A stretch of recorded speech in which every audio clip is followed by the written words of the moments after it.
Good evening everyone. क्या मैं clear हूँ? Can you hear me?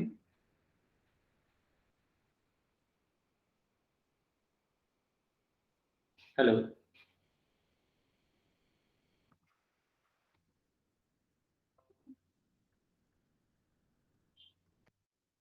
Hello, can you hear me?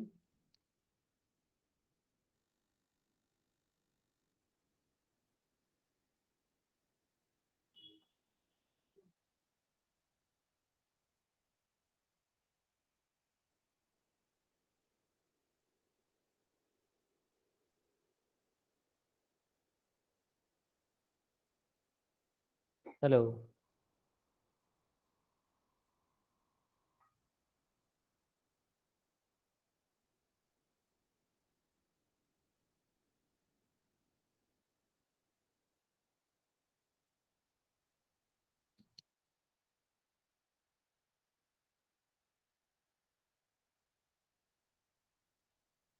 Okay, I think we need to rejoin this. अच्छा, आवाज आ रही है क्या? हाँ सर। ओके ओके, या हाँ, स्क्रीन दिख रहा होगा। हम लोग शुरू करते हैं आज का लेक्चर। तो कोऑर्डिनेट ज्योमेट्री बेसिकली हम लोग देख रहे हैं, उसमें स्पेशल टॉपिक पॉइंट चल रहा था।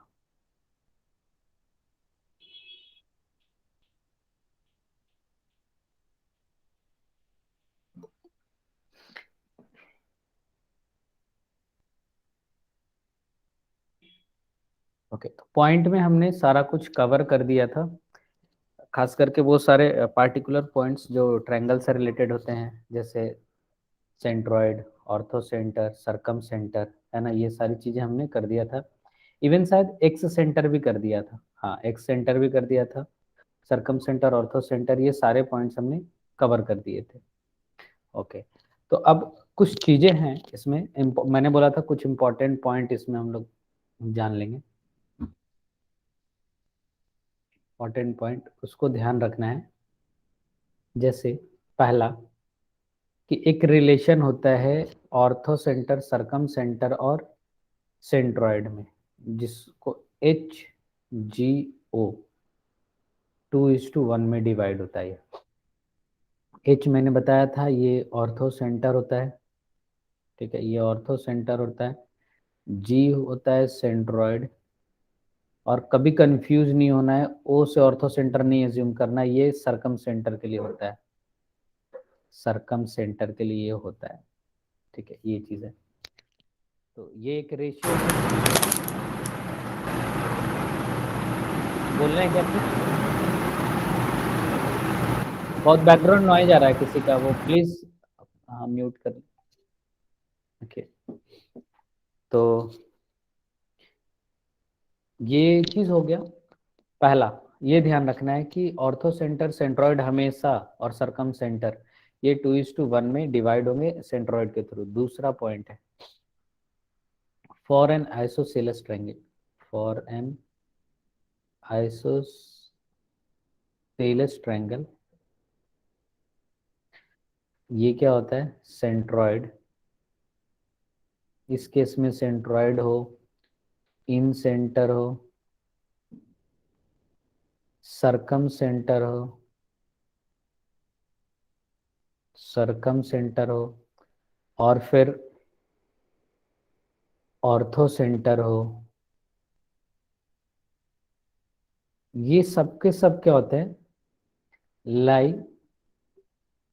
On a same line, same line. या बोल सकते हैं कि ये सब कोलिनियर होते हैं, और they are collinear, they are collinear. ये चीज हो गया। तो आइसोसेलेस ट्रायंगल के लिए, अच्छा, ये तीनों पॉइंट हमेशा कोलिनियर होंगे, तभी ये 2:1 में डिवाइड होता है। ये हमेशा के लिए ऑलवेज ट्रू है ये। बट जब चारों पॉइंट की बात आ गया, सेंट्रॉइड हो गया, इन सेंटर हो गया, सरकम सेंटर हो गया, ऑर्थो सेंटर हो गया, तो ये चारों पॉइंट्स कोलिनियर या फिर बोल दें सेम लाइन पे तभी लाई करेंगे जब वो क्या हो? आइसोसेलेस ट्रायंगल के ये सारे पॉइंट्स हो। तीसरा, for an equilateral triangle, for an equilateral triangle, ठीक है। फॉर एन इक्विलेटरल ट्रायंगल क्या है, इसमें सेंट्रॉइड इन सेंटर, सरकम सेंटर, ऑर्थो सेंटर, या हाँ चारों पॉइंट हो गए ना, lies on the same point, same point. इसको और क्या बोल सकते हैं, और दे आर कॉन्कुरेंट। इसको चाहे तो प्रूफ भी कर सकते हैं आप, सारे पॉइंट में जितने भी तरह के हमने पढ़े उसमें जहाँ पे भी ए बी सी आ रहा होगा सबको इक्वल कर देंगे इक्विलेटरल के लिए, या जहाँ पे एंगल वाले आ रहे थे ए बी सी उन सबों को इक्वल कर देंगे, तो सब देखेंगे सबका फॉर्मूला यही आ जाएगा, x1 plus x2 plus x3/3 y1 plus y2 plus y3 divided by 3। यही सब सारे ऑर्थो सेंटर, इन सेंटर, सरकम सेंटर, सबके लिए वही फॉर्मूला आ जाएगा। तो इक्विलेटरल ट्रायंगल के लिए क्या होता है, ये सारे के सारे सेम पॉइंट पे लाई करते हैं। अच्छा, और हमने राइट एंगल के लिए भी बता दिया था कि ऑर्थो सेंटर राइट एंगल पे लाई करता है और सरकम सेंटर उसके हाइपोटेनस के मिड पॉइंट पे आता है। तो ये चीज हो गया, ठीक है। तो ये इंपॉर्टेंट पॉइंट था। अब कुछ क्वेश्चन हम लोग इस पे बेस्ड देख लेते हैं। जैसे एक क्वेश्चन है, क्वेश्चन कर लेते हैं कुछ। If a vertex, if a vertex the circumcenter, if a vertex the circumcenter and the centroid of a triangle are 0, 0 and 0, 3, 4 and 6, 8 respectively,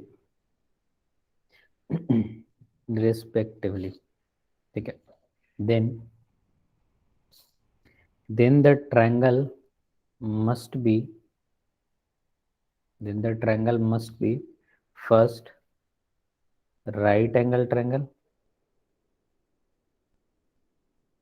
second an equilateral triangle,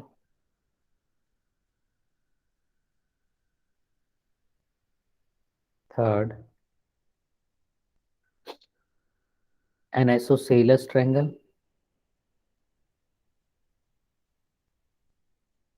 and fourth a right angle isosceles triangle। तो ये question है, जल्दी से सोच के बताइए कि क्या होना चाहिए।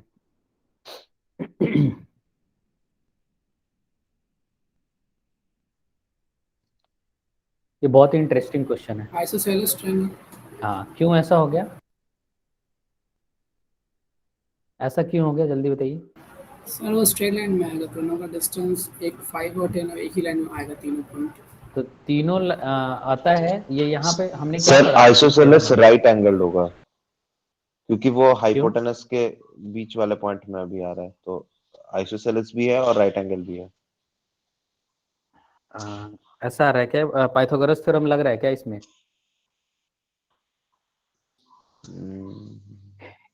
इस वाले ट्रायंगल में नहीं नहीं पाइथागोरस नहीं लगेगा नहीं, तभी ना राइट, पाइथागोरस नहीं हो रहा है। तभी ना राइट एंगल आइसोसेलेस ट्रायंगल होगा। देखिए, अच्छा हाँ, ये जो पॉइंट है ना 0, 0, ये समझ रहे हैं आप, ये एक पॉइंट मान ली यहाँ पे है, ए हो गया 0, 0 और एक पॉइंट कहीं यहाँ पे होगा, हाँ सरकम सेंटर एंड सेंट्रॉइड मान ली यहाँ पे है। तो ये तीनों लाई कर रहे हैं एक लाइन में। तो हमने आइसोसेलेस के लिए ये तीनों पॉइंट के बारे में थोड़ी ना बोला था, हमने बोला था उसका सेंट्रॉइड, उसका सरकम सेंटर, उसका ऑर्थो सेंटर, उसका इन सेंटर, ये सब कोलिनियर होंगे। यहाँ पे तो वर्टेक्स के साथ कोलिनियर है ना, तो हम कैसे बोल देंगे कि आइसोसेलेस है। समझ रहे हैं मेरी बात? जिन्होंने भी ये बताया हाँ कि ये आइसोसेलस है, जैसे कि ठीक है, अगर मान लीजिए ये ए पी और क्यू है, तो अगर लेंथ देखेंगे ए पी तो 5 है, ये सही है। हाँ, ए क्यू अगर देखेंगे तो 10 दिख रहा है, और अगर पी क्यू देखेंगे तो ये दिख रहा है 3 4 5 दिख रहा है। तो ये सही बात है कि वो कोलिनियर है। लेकिन हम इसको आइसोसेलस कैसे बोल सकते हैं? अब देखिए यहाँ पे क्या हो रहा है। ये पॉइंट ना, ये पॉइंट हमारा 3,4, ये है हमारा सरकम सेंटर ओ, और ये हमारा क्या है, सेंट्रॉइड, दैट इज जी। तो एक चीज पता है, सरकम सेंटर जो बनता है ना, वो परपेंडिकुलर बाइसेक्टर के मिलने से बनता है, ठीक है। और दूसरा जो है वो मीडियन के मिलने से बनता है, मतलब दोनों मीडियन और परपेंडिकुलर बाइसेक्टर यहीं आके कट कर रहा होगा। इसका मतलब यही जो लाइन है ना, वो परपेंडिकुलर बाइसेक्टर भी है और मीडियन भी है। ये लाइन परपेंडिकुलर बाइसेक्टर भी है और मीडियन भी है, समझे? तो अगर किसी ट्रायंगल का परपेंडिकुलर बाइसेक्टर ही मीडियन हो जाए, तो वो ट्रायंगल डेफिनेटली आइसोसेलेस ट्रायंगल होना चाहिए,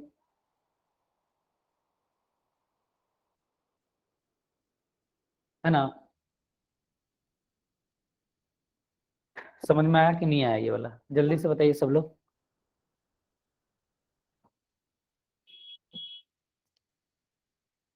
हाँ समझ सर। रहे हाँ इतना समझ गया। हाँ, बस यही थे ये। इस कारण से ये है ना कि ये तीनों कोलिनियर है, तो उस कारण से, क्योंकि सरकम सेंटर और सेंट्रॉइड बनने के लिए मीडियन और परपेंडिकुलर बाइसेक्टर चाहिए, दोनों सेम है। यानी ये जो मीडियन है ना, वो परपेंडिकुलर बाइसेक्टर है, तो ये ऑटोमेटिक अगर कॉन्ग्रुएंसी लगाएंगे तो ये और ये इक्वल हो जाएगा, जिससे ट्रायंगल आइसोसेलेस हो जाएगा। और राइट एंगल आइसोसेलेस होगा, वो तो देख लेंगे ना, पाइथागोरस नहीं लग रहा है तो नहीं होगा, खत्म कहानी। ये चीज हो गया। नेक्स्ट क्वेश्चन करते हैं हम लोग। तो थोड़ा सा एनालिटिकल था, थोड़ा सा सोचना था इसमें। नेक्स्ट है question, find find the orthocentre and circumcentre of the triangle whose vertices are 0, 0, 3, 0 and 0, ये चीज है। ये क्वेश्चन ट्राई करिए, बस मैं कुछ सेकंड में आ रहा हूँ।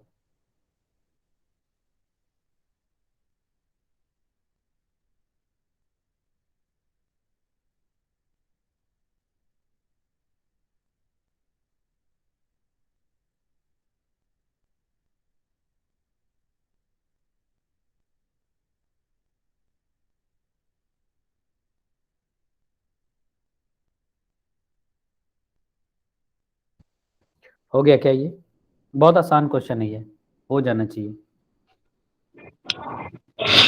सर इस काफी स्ट्रेट फॉरवर्ड है, हमें हाँ, राइट ट्रायंगल। सो राइट एंगल ट्रायंगल है तो बहुत बढ़िया। ये क्या है? एक राइट एंगल ट्रायंगल। डायग्राम अगर सबने बनाया होगा कोऑर्डिनेट एक्सिस में, तो ये 0, 3, 0 और ये 0, 4 है ना, ऐसा। तो ऑर्थो सेंटर ये हो गया, ये ऑर्थो सेंटर हो गया। और ये वाला जो मिड पॉइंट होगा, जो कि 3/2, 2, ये हमारा हो जाएगा सरकम सेंटर। तो एक चीज ध्यान रखना है कि कहीं अगर हमें ये पता चल गया कि ट्रायंगल जो है वो क्या है, राइट एंगल है, तो उसमें 2 पॉइंट तो हमें निकालना ही नहीं होगा।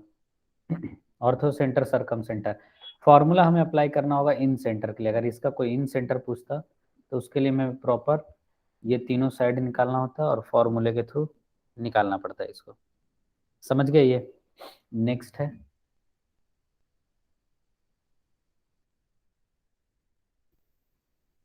नेक्स्ट क्वेश्चन है,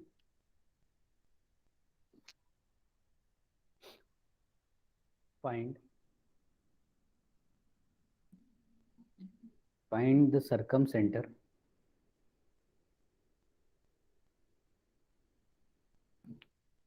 फाइंड द circumcenter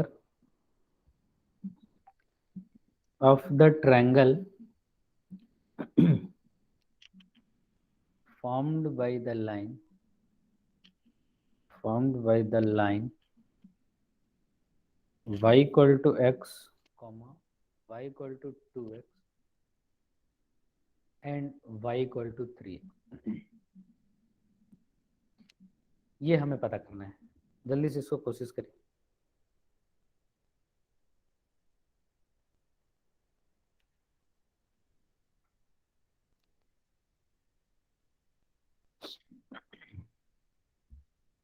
अब जैसे ये है सरकम सेंटर। अच्छा, हमने सरकम सेंटर के लिए फॉर्मूला पढ़ा है ना, बट वो फॉर्मूला देखेंगे तो बहुत ही ज़्यादा कॉम्प्लिकेटेड है, वो हम कभी यूज़ करने की कोशिश करेंगे नहीं। हम हमेशा कॉन्सेप्ट से बनाने की कोशिश करेंगे, ठीक है। हमेशा कोशिश ये करेंगे कि हम इसको कॉन्सेप्ट से बेसिक कॉन्सेप्ट या बेसिक जो सरकम सेंटर का लॉजिक होता है उससे बनाए। जैसे ये मान लिया लाइन है y इक्वल टू एक्स हो गया, ये y इक्वल टू 2x हो गया, ठीक है। ओके, लगता है हमने कुछ मिस कर दिया, इसमें और होना चाहिए 3x प्लस 4, क्योंकि ये भी ओरिजिन से पास करेगा तो ट्रायंगल ही नहीं बनेगा। ये मान लिया y equal to 3x plus 4। तो अब क्या हो सकता है इसमें, हम लोग चाहें तो सारे पॉइंट पता कर सकते हैं। ये 0,0 है, सॉल्व करेंगे तो ये सॉल्व करेंगे और y इक्वल टू एक्स रख दिया तो -2, -2 आ जाएगा, है ना। और ये वाला पॉइंट रखेंगे y, हाँ, जैसे ये a हो गया, ये b हो गया, ये c हो गया, तो ये point y equal to 2x रख दिया, x equal to -4 and y equal to -8, ऐसा कुछ आ जाएगा, ठीक है। ये चीज़ आ गई। अब हम लोग जो ओरिजिनल फॉर्मूला है, बस एक्स कोऑर्डिनेट लिखता हूँ, वो ऐसा कुछ है, अगर आपको याद हो सरकम सेंटर के लिए तो कुछ ये होता है।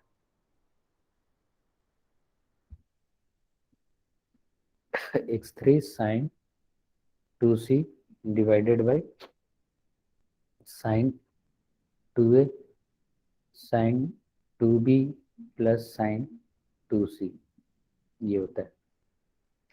तो इस तरीके का कोऑर्डिनेट होता है, तो वो तो हम ऐसा ट्राई नहीं करेंगे। हम लोग क्या करेंगे कि मान लेंगे जो इसका सरकम सेंटर होगा ना ओ, उसको h, k मान लेंगे।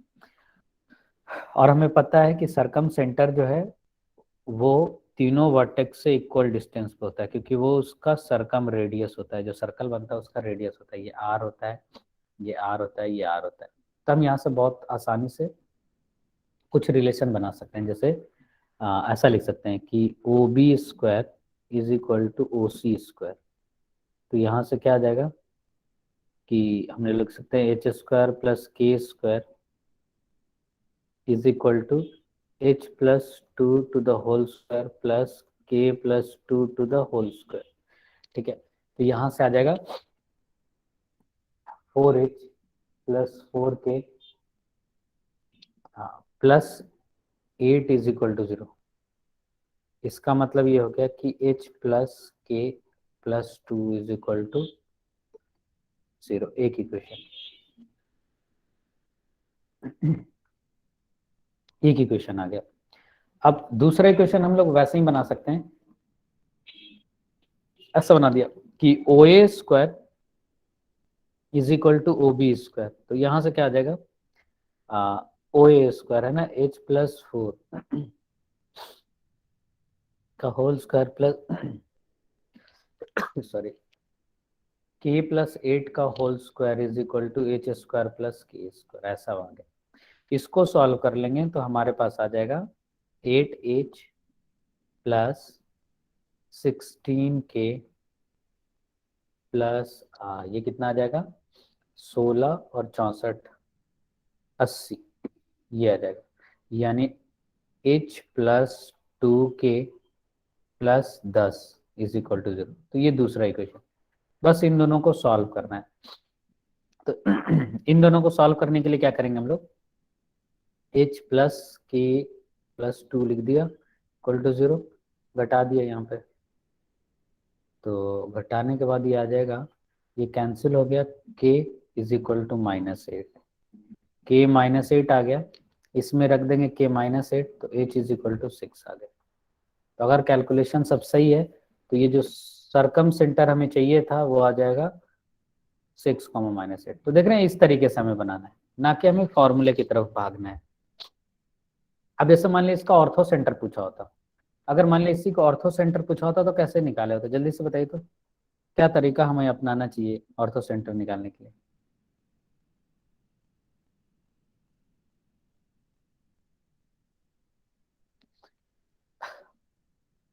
अगर मान लीजिए हमें इसका ऑर्थो सेंटर पता करना होता तो क्या करते।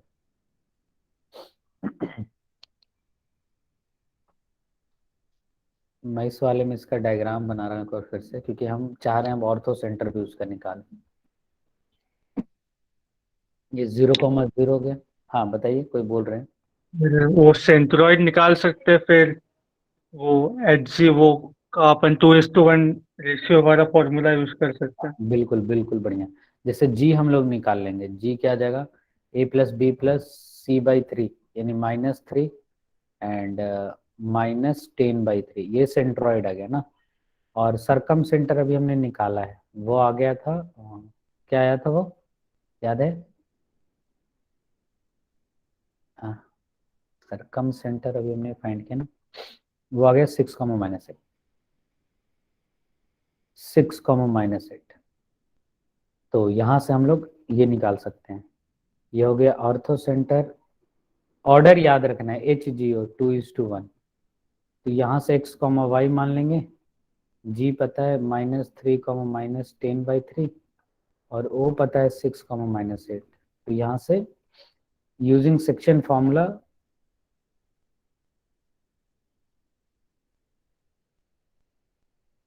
We can find x and y। मैं सॉल्व नहीं कर रहा हूँ, एज्यूम कर रहा हूँ, सॉल्व कर लेंगे आप लोग, ठीक है। ये तो मैंने उसमें ऐड कर दिया है। तो इस तरीके से चीज़ों को बनाया जाता है। सेंट्रॉइड सबसे आसान है, हमेशा निकल जाएगा। सरकम सेंटर के लिए यही तरीका अपनाना है। ऑर्थो सेंटर के लिए भी हम लोग तरीका सीखेंगे कैसे अपना फाइंड करना हो। अगर मान लिया हमने बिना सरकम सेंटर का ऑर्थो सेंटर फाइंड करना हो, तो उसमें जब हम लोग लाइन के इक्वेशन वगैरह पढ़ेंगे तो वहाँ पे सीख जाएंगे कैसे निकालना। तो ये चीज़ हो गया। तो ये बेसिक पॉइंट से रिलेटेड हमने क्वेश्चंस कर लिए। नेक्स्ट आते हैं हम लोग। अच्छा, बैकग्राउंड नॉइज नहीं ना आ रहा है, क्योंकि सराउंडिंग में थोड़ा शोर हो रहा है वो म्यूजिक सिस्टम का। हाँ, हेलो, सुन रहे हैं क्या आप लोग? मैं पूछ रहा हूँ बैकग्राउंड नॉइज वगैरह नहीं ना आ रहा। नहीं सर, ठीक है। चलिए ठीक है। तो नेक्स्ट हमारा टॉपिक है locus and equation of locus. ठीक है, ये चीज देखना है। तो इसमें क्या है, अब जैसे लोकस क्या है, सिंपल कोई मूविंग पॉइंट है, वो जिस पाथ को फॉलो कर रहा है वही लोकस है। जैसे ये पॉइंट है, मूव कर रहा है, वो ऐसा ऐसा कुछ पाथ फॉलो किया, तो ये एक लोकस हो गया। इसी पाथ को हम लोग लोकस बोलते हैं। कोई एक मूविंग पॉइंट है, वो सच दैट वो ऐसा मूव कर रहा है एक सर्कल में, तो ये भी उसका लोकस बोल देंगे कि उसका लोकस जो है वो एक सर्कल है। तो सिंपली लोकस जो होता है वो पाथ को जनरेट करते बताता है। अब हमें क्या है कि इक्वेशन ऑफ लोकस लिखेंगे कैसे, how to write equation of locus कैसे लिखेंगे। तो कुछ स्टेप्स हैं, उसको फॉलो करना है, उससे ये चीजें आ जाएंगी। जैसे सबसे पहला हमें क्या करना है, assume the coordinate of the point h, k whose locus is to be found। हमें जिस पॉइंट का लोकस पता करना है, सबसे पहला काम वही करना है कि उस पॉइंट को h, k मान लेना है। दूसरा क्या करना है, use the given conditions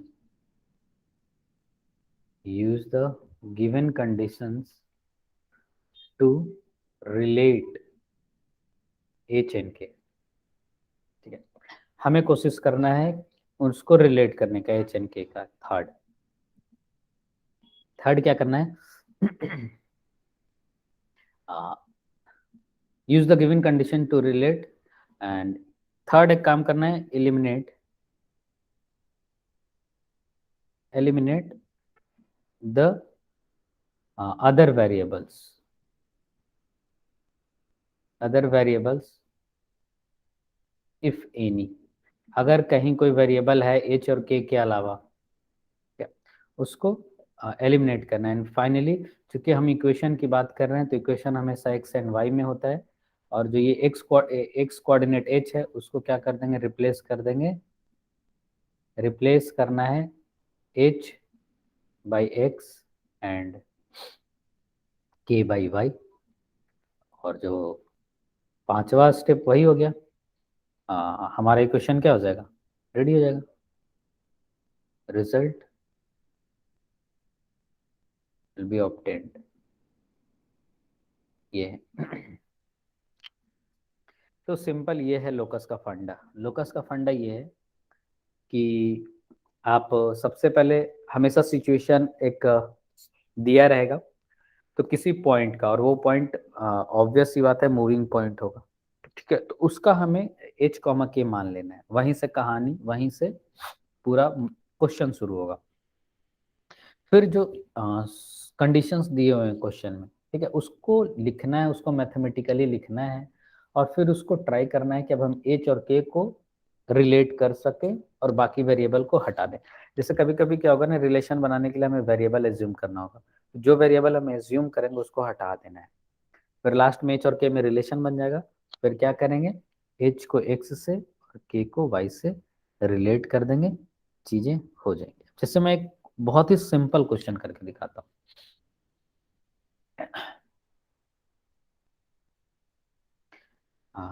if the coordinates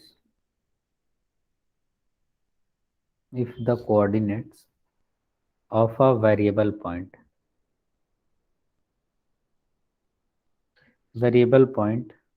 P is a cos theta, b sin theta, ठीक है, where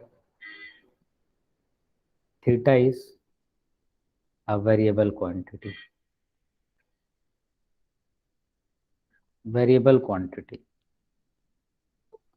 find the locus of P, ऐसा कुछ,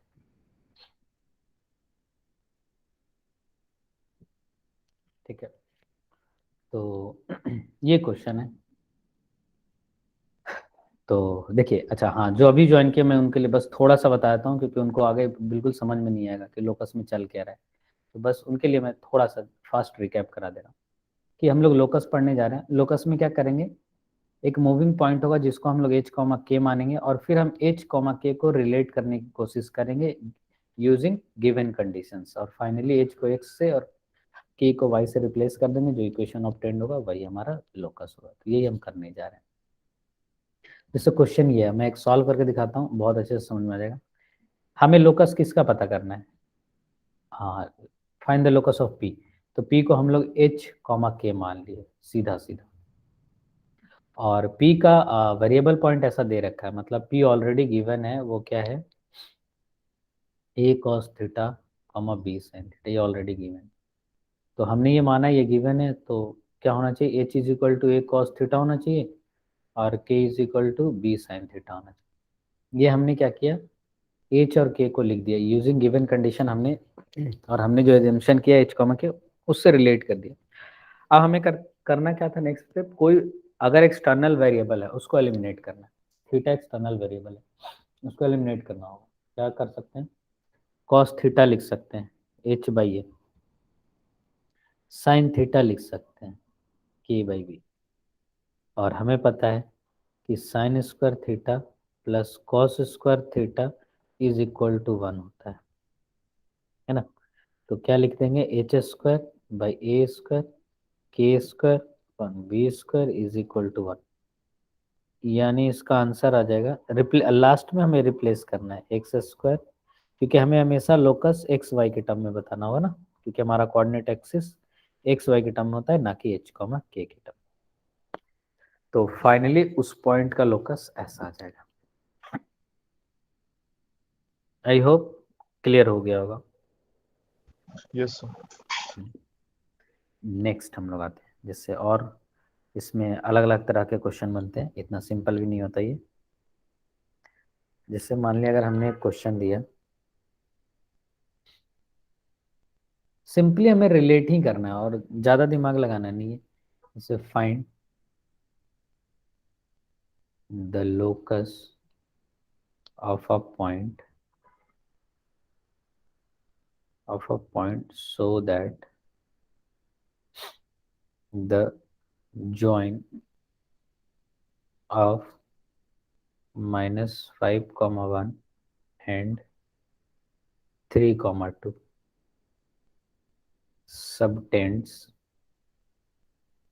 subtends a right angle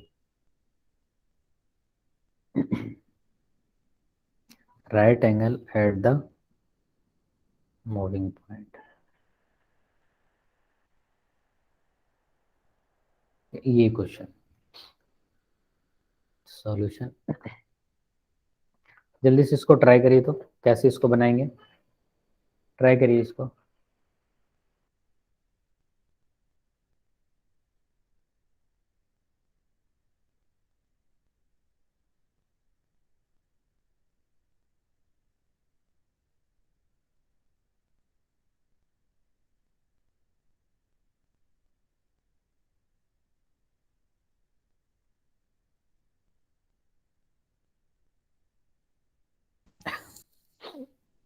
देखिए कैसे बनाएंगे, ये दो कोई पॉइंट है ऐसा, क्या देगा,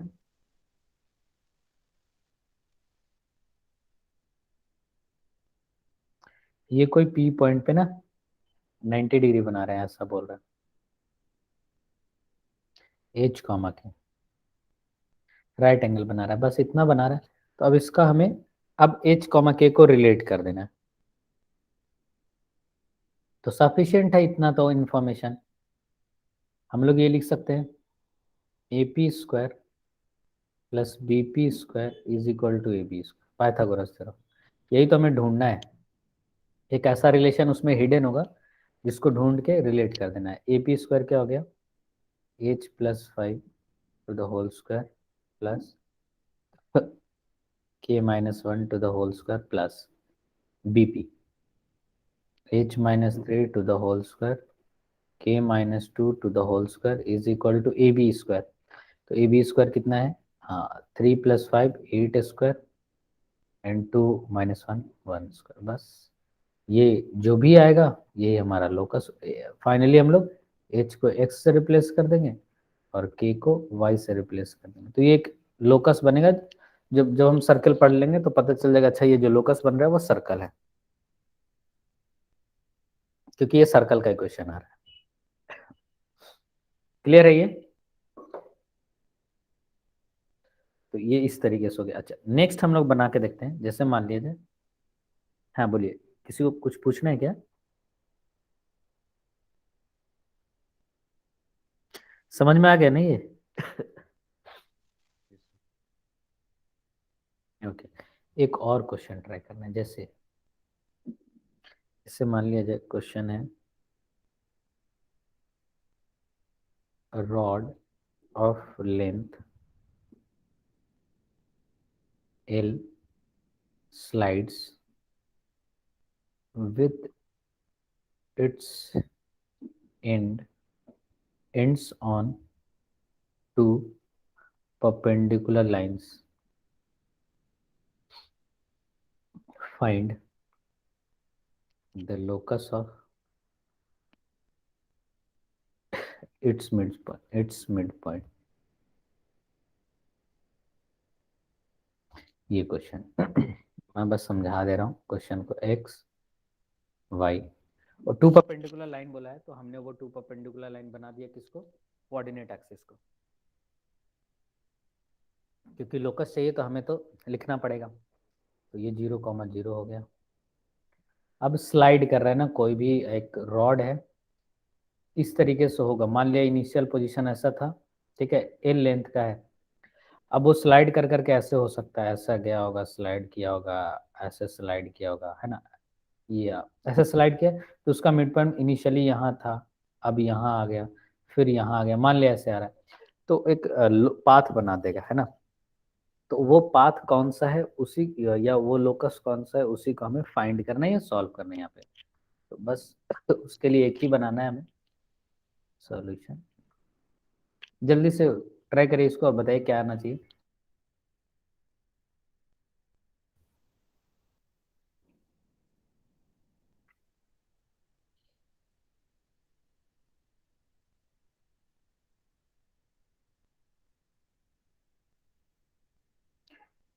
अब सबसे पहला काम तो क्या करना है इसमें, एच कॉमा के वाला, यही मिड पॉइंट है ये, एच कॉमा के ये हमें मानना पड़ेगा। अब और क्या कर सकते हैं बताइए। तो दो कोऑर्डिनेट्स लेंगे, जैसे एक x कॉमा 0, हाँ एक 0 कॉमा, काफी देर तक रहे, कहीं पार्टी यस सर। ऐसा मान लेंगे ना। अब हाँ हाँ ये भी बहुत बढ़िया है। तो अगर हमने 2 पॉइंट मान लिया, अब हमें कोशिश करना है कि ए एच कॉमा के को रिलेट करना चाहिए। गिवन इन्फॉर्मेशन क्या है कि ए स्क्वायर प्लस बी स्क्वायर, ये एल है। सो मिड पॉइंट नहीं, हाँ ये गिवन है, और मिड पॉइंट लगाएंगे obviously, A by two equal to H, B by two equal to K, तो A equal to 2h, B equal to 2k। अब इसको इसमें पुट कर देंगे तो आ जाएगा 2h का होल स्क्वायर प्लस 2k का whole square is equal to l square. Finally replace कर देंगे तो x square plus y square is equal to l square by 4। तो इस तरीके से हम लोग क्या करेंगे, लोकस लिख सकते हैं। देखिए तो समझ में आया बाकी लोग को, सारे को, उतना टफ तो है नहीं है, समझा ना जा सके। एक क्वेश्चन और मैं इसी टाइप का बनाता हूँ। क्वेश्चन है a b is a variable line. AB is a variable line sliding between the coordinate axis. Sliding between the coordinate axis है, मतलब प्लूरल फॉर्म है दोनों, in such a way that A lies on x axis and B lies on y axis. ठीक है, B lies on y axis. If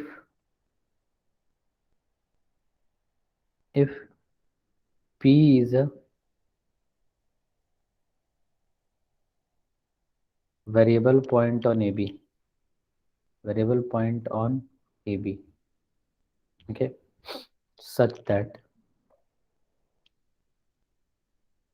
PA is equal to A, PA is equal to B, and PB is equal to A, and AB is equal to A plus B. Then find the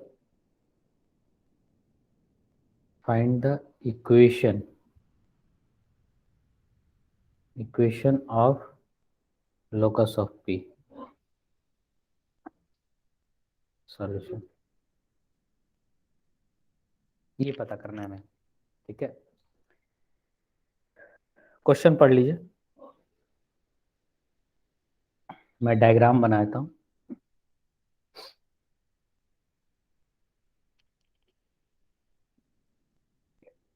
ये कोई line है, ठीक है, जो कि slide कर रहा है। मान लिया ए किस पे लाई कर रहा है, एक्स एक्सिस पे, बी किस पे लाई कर रहा है, वाई एक्सिस पे, और एक कोई पॉइंट है पी, पी यहाँ पे मान लिया। ये एच कॉमा के लोकस चूंकि इसी का है तो एच कॉमा के तो मानना ही पड़ेगा, और लेंथ क्या बोला है, पी ए है और ये बी है। तो अभी इसी तरीके से पिछली बार मिड पॉइंट था तो हमने मिड पॉइंट लगा के रिलेट कर दिया। अब मिड पॉइंट से रिलेट नहीं होगा, अब हमें कुछ सोचना पड़ेगा। कैसे सोचेंगे, कैसे रिलेट करेंगे, यही सोचना है। बताइए क्या करना चाहिए अब हमें। सर अगर हमें रेशियो पता है तो उस टर्म में एच इक्वल टू ए को पहले x1, 0 और बी को 0, y1 मान लेंगे। And उससे h equal to ax by 2 और k equal to b by 1 by 2 and then Pythagoras use करेंगे वहाँ पर इनकी वैल्यू पुट करने तो मुझे लोकस मिल जाएगा। अच्छा, और कुछ कर सकते हैं क्या? देखिए और क्या कर सकते हैं। H को हम लोग हाँ, ऐसे b cos थीटा लिख सकते हैं और k को a sin अगर थीटा इसको लिख थीटा मान लिया, ठीक है, सकते हैं तो यही ना, के को थीटा मान लिया, हाँ हाँ वैसे ये हो जाएगा हमारा एच और ये हो गया के, ऐसा h is equal to b cos theta और k is equal to a cos theta, sorry a sine theta. ये कुछ बोल रहे होंगे तो और क्या होगा, cos theta is equal to कितना आ जाएगा, h by b, sign theta कितना आ जाएगा, के बाई ए, तो एच बाई बी का होल स्क्वायर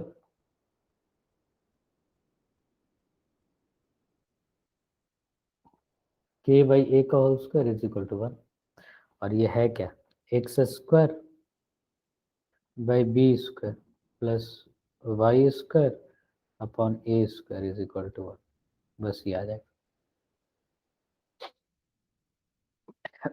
ये आ गया।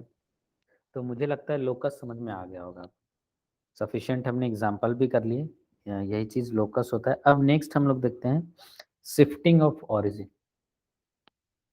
ठीक है।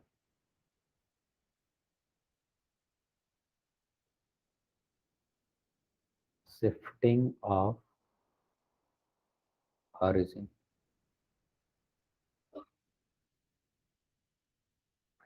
शिफ्टिंग ऑफ ऑरिजिन, इसमें क्या होता है, हमारा एक ओरिजिनल कोऑर्डिनेट एक्सिस होता है एक्स कॉमा वाई, ठीक है, उसको क्या करते हैं, ये हमारा ओरिजिन होता है, इस कोऑर्डिनेट एक्सिस को कहीं यहाँ पे लेके चले जाते हैं, इस पॉइंट पे एच कॉमा के पे, ठीक है। अगर मान लिया एच कॉमा के पे ले गए तो उस पूरा कोऑर्डिनेट एक्सिस को शिफ्ट कर दिया, मान लिया इस कोऑर्डिनेट एक्सिस को ले जाने के बाद हम लोगों ने शिफ्ट कर दिया ऐसे,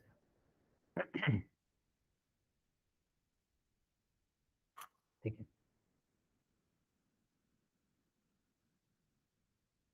ये और ये जो नया कोऑर्डिनेट एक्सिस बन गया, चलो इसको बोल्ड लाइन से शो कर देते हैं। ये शिफ्ट करने के बाद क्या हो गया, नया कोऑर्डिनेट एक्सिस बन गया, वाई ऐसा मानते हैं, कैपिटल वाई और कैपिटल एक्स, इस तरीके से हमने ओरिजिन को यहाँ पे ले आया। ये इस नया वाले कोऑर्डिनेट एक्सिस के लिए ये न्यू कोऑर्डिनेट एक्सिस होगा, ये new coordinate axis new coordinate axis होगा, ठीक है, और ये ओल्ड कोऑर्डिनेट एक्सिस हो गया। तो हमें क्या रिलेट करना है वो सीखना है। जैसे एक पॉइंट था P जिसका कोऑर्डिनेट था x comma y, according to old coordinate axis. अब यही सेम पॉइंट P डैश हो जाएगा जिसका कोऑर्डिनेट हो जाएगा x कॉमा वाई, इस ये according to new coordinate system, same point का ये कोऑर्डिनेट है। तो x कैपिटल एक्स और स्मॉल एक्स में क्या रिलेशन है यही सीखना है। अब देखिए जैसे ये वाला लेंथ जो है, ये वाला लेंथ कितना है, ये कैपिटल एक्स है। ये लेंथ कितना है, ये लेंथ है एच, और ये टोटल लेंथ कितना है, ये टोटल लेंथ है स्मॉल एक्स। तो हम लोग लिखेंगे कि अगर नया कोऑर्डिनेट सिस्टम पता करना है तो वो हो जाएगा x माइनस एच, या तो ऐसा लिखा हुआ मिलता है या इसी को x is equal to capital x plus h, इसी को बोलते हैं शिफ्टिंग ऑफ ऑरिजिन। और अगर मान लीजिए इसमें रिलेट करना होता है y में, तो y में क्या करते हैं, ये जो है हमारा ये पूरा का पूरा स्मॉल y है, ठीक है। ये कितना है, ये हमारा k है, एंड नेक्स्ट है, नेक्स्ट ये वाला कितना है, ये हमारा है कैपिटल Y।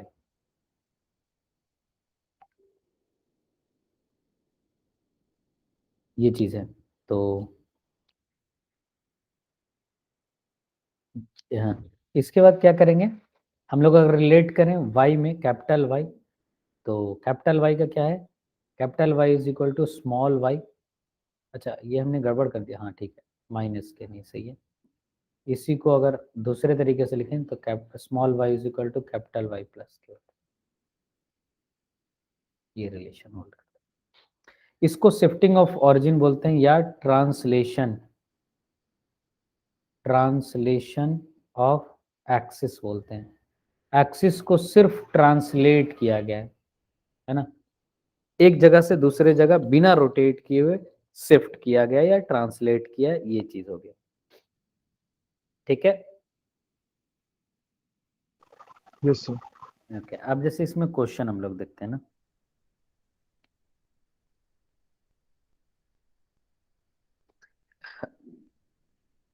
अब जैसे कि मान लिया जाए क्वेश्चन है, if the origin is shifted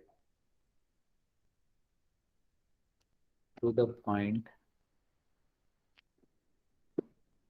1 comma minus 2 without rotation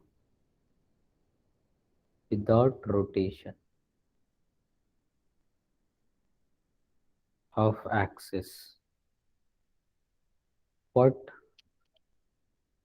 do the following equation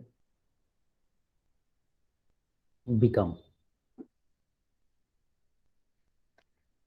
जैसे एक क्वेश्चन तो अभी हम लोग करेंगे, बाकी दूसरा होमवर्क के लिए हो जाएगा।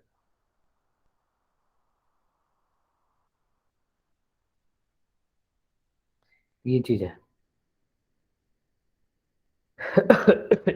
कि ये हमारा एक इक्वेशन है, तो ये इक्वेशन किसके टर्म में, जैसे यही कर्व है, एक कर्व है ना ऐसा, खैर ये इलिप्स है, तो एक बना लेते हैं, इलिप्स कुछ ऐसा है ये।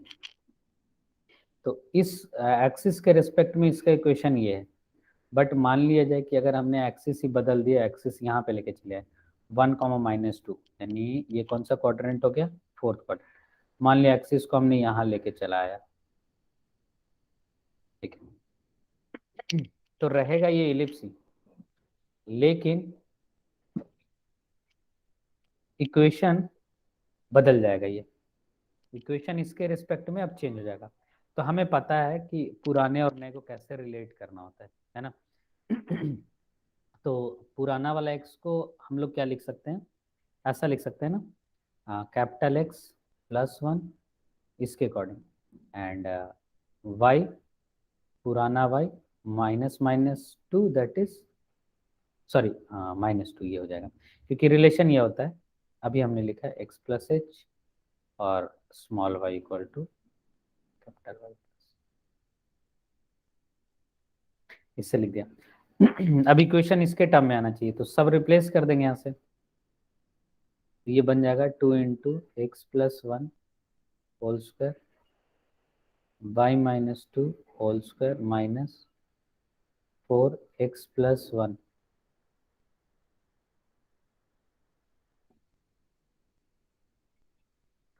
ये सॉल्व कर लेंगे। तो यहाँ से जो भी आएगा, ठीक है, वो हमारा क्या आ जाएगा, आंसर आ जाएगा एक्स वाई के टर्म में। ठीक है क्या, ये समझ में आया ये? यस। हाँ, तो जैसे कि अगर मान ली नए कोऑर्डिनेट एक्सिस के रिस्पेक्ट में हमें पूछा कि इक्वेशन क्या हो जाएगा, तो सिंपल नया कैपिटल एक्स नया वाई के टर्म में हम लोग इक्वेशन को कन्वर्ट कर देंगे और रिलेशन पुराने और नए वाले कोऑर्डिनेट में हमें पता ही है। तो इसमें इस तरीके से होता है। जैसे एक और सिंपल क्वेश्चन मैं बोलूँ, ये एक हो गया अभी के लिए, और दूसरा तो सेम ही टाइप का, आप कोई भी कर्व होगा तो उसमें क्या ही नया चीज़ करना पड़ेगा, ये चीज़ को रिप्लेस करना होगा। एक क्वेश्चन कर लेते हैं सिंपल सा।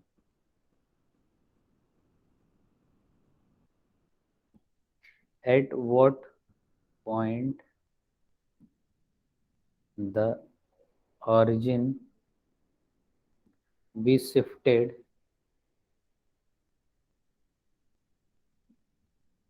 if coordinates of a point 4,5 become -3,9। जल्दी से बताइए।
बन गया क्या ये?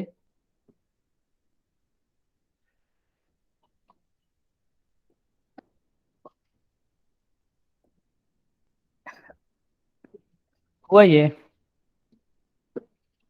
तो इसमें से पॉइंट्स को सबट्रैक्ट कर देंगे ना।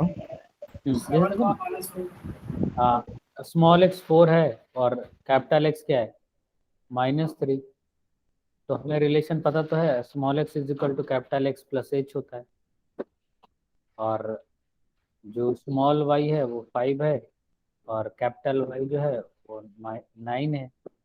तो यहाँ से एच की वैल्यू कितनी आ जाएगी, 7, और के की वैल्यू कितनी आ जाएगी, -4। तो ऑरिजिन कहाँ पे शिफ्ट किया गया है, 7, -4। समझ में आया? यस। जैसे एक क्वेश्चन और है, इसको ट्राई कर सकते हैं।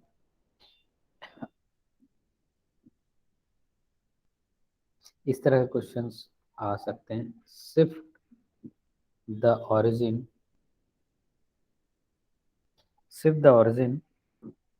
to a suitable point so that the equation y square plus 4y plus 8x minus 2 equal to 0 will not contain term in y and the constant term। ये चीज है। अब हमें इस तरीके से शिफ्ट करना है सच दैट कि y का टर्म नहीं होना चाहिए और कांस्टेंट का टर्म नहीं होना चाहिए।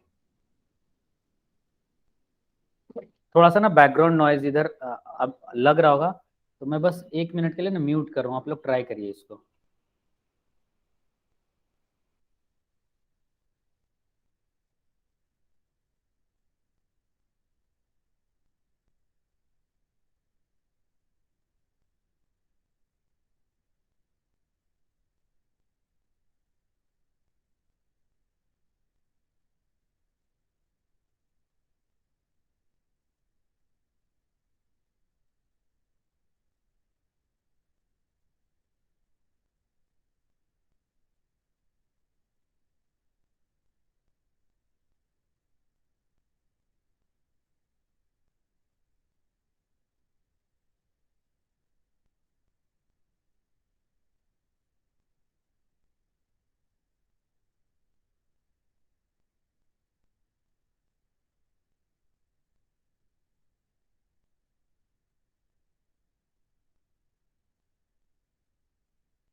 सर 2k+4 होगा इक्वल टू 0, यूज 2k+2। यहाँ पे अच्छा ये सॉरी, हाँ तो k इक्वल टू -2, सॉरी, तो ये -2 ऐसा कुछ आ जाएगा।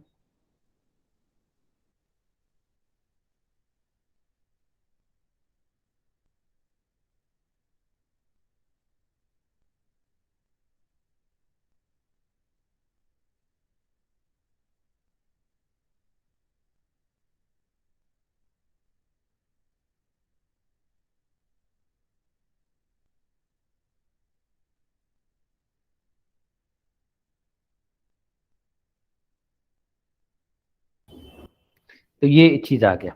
तो यही था, ऐसे ही क्वेश्चंस होते हैं शिफ्टिंग में या ट्रांसलेशन ऑफ एक्सिस वगैरह में। सो हाँ एक बार पिछले स्लाइड पे वापस जाएंगे। हाँ हाँ बोलिए। उसमें सर हमने थर्ड स्टेप में एक इक्वेशन को एक्सपांड किया, फिर हमने हाँ, 2k+4 को 0 क्यों लिया है? क्योंकि यहाँ पे लिखा हुआ है ना, shift the origin to a suitable point so that the equation this अच्छा, equation will not contain will not contain Y and the constant term, तो दोनों को हमने जीरो कर दिया। अच्छा, कांस्टेंट टर्म को 0 कर दिया एंड y को नहीं होने के लिए। ठीक है, गॉट इट सर। ओके, अब हम लोग देखते हैं नेक्स्ट है, जैसे शिफ्टिंग ऑफ ऑरिजिन था ना, वैसे ही एक और कॉन्सेप्ट होता है rotation of axis. Rotation of axis. इसमें क्या होता है क्वेश्चन, जैसे इसमें कैसे होंगे, ये एक्स एक्सिस हो गया, ये वाई एक्सिस हो गया। पिछली बार क्या हो रहा था, ट्रांसलेट हो रहा था, इस बार रोटेट होगा। जैसे ओरिजिन के ही अबाउट, इसी पॉइंट के अबाउट, अब ना एक्सिस ऐसा बना दिया गया, कैपिटल वाई। ये हमारा न्यू कोऑर्डिनेट सिस्टम हो गया और ये हमारा ओल्ड कोऑर्डिनेट सिस्टम है, ठीक है। तो अब जैसे मान ले ये पॉइंट है P, एक्स कॉमा वाई, अब और नया के साथ हो जाएगा capital x comma capital y. फिर से हमें वही रिलेशन ढूंढना है। तो जैसे मान लिए क्या हो जाएगा, अगर इसको हम लोग ज्वाइन करें कुछ इस तरीके से, एक तो ऐसा परपेंडिकुलर डाल दिया, ठीक है, और ठीक है एक हमने परपेंडिकुलर कुछ इस तरीके से डाल दिया ऐसा, ये परपेंडिकुलर, ठीक है, और एक लाइन हमने ऐसा बना दिया ये वाला OP, ठीक है। तो ये वाला डिस्टेंस जो है ए हो गया, बी हो गया, पी हो गया, ये क्यू मान लिया, ठीक है, ऐसा कुछ, अब ये एस मान लिया, ठीक है। तो यहाँ से क्या क्या चीज़ें हो गया कि ये जो डिस्टेंस है ना PB, ये है हमारा कैपिटल वाई और ये कैपिटल एक्स, ये स्मॉल एक्स और ये स्मॉल वाई पूरा, ठीक। अब अगर ये थीटा होगा, मान लिया एंगल थीटा जो है हमारा एंगल ऑफ रोटेशन है, angle of rotation in angle of rotation in anti clockwise direction, anti clockwise direction, anti clockwise direction. Clockwise होगा तो निगेटिव हमें लेना पड़ेगा, ये साइन कन्वेंशन है। फिर इसके बाद क्या करते हैं, हमने ये थीटा है तो ये 90 माइनस थीटा, ये 90 माइनस थीटा, ये भी राइट एंगल, ये थीटा हो जाएगा, ये 90 माइनस थीटा, ये 90, तो ये थीटा हो जाएगा। यहाँ तक हम लोग पहुंच जाएंगे। अब देखिए क्या क्या चीजें आ सकती है। ये वाला जो लेंथ है, लेंथ का खेल है सारा। ये जो लेंथ है, ये लेंथ कितना है, ये टोटल कैपिटल एक्स है, तो इसको हम लोग लिख सकते हैं कैपिटल एक्स साइन थीटा। ये वाला लेंथ कितना है, ये लेंथ है हमारा, इसको लिख देता हूं मैं, ये वाई है, ये थीटा है, ठीक है। तो ये वाला लेंथ आ जाएगा कैपिटल वाई साइन थीटा, ठीक। और ये वाला लेंथ क्या आ जाएगा, वाई कॉस थीटा। थोड़ा सा कोशिश करना है इसको देखने का। एंड तो अब अगर मैं कैपिटल वाई लिखूं, है ना, कैपिटल वाई लिखूं तो वो क्या लिख सकता हूं, या स्मॉल वाई लिखता हूं। स्मॉल वाई लिखूं तो वो capital y cos theta plus x sine theta, ऐसा हो गया। Capital y cos theta plus x sine theta, ये वाला डिस्टेंस और ये वाला डिस्टेंस ऐड कर दिया तो ये आ गया, क्योंकि कैपिटल वाई कॉस थीटा क्या है, यहाँ से यहीं तक है ये, और नीचे वाला एक्स साइन थीटा ऐड कर दें। स्मॉल एक्स क्या आ जाएगा, स्मॉल एक्स ये पूरा स्मॉल एक्स है यहाँ तक, यहाँ तक ना, ठीक है, ये यहाँ तक स्मॉल एक्स है। तो इसको क्या लिख सकते हैं हम लोग, अगर एक्स के टर्म में हम लोग लिखना चाहें,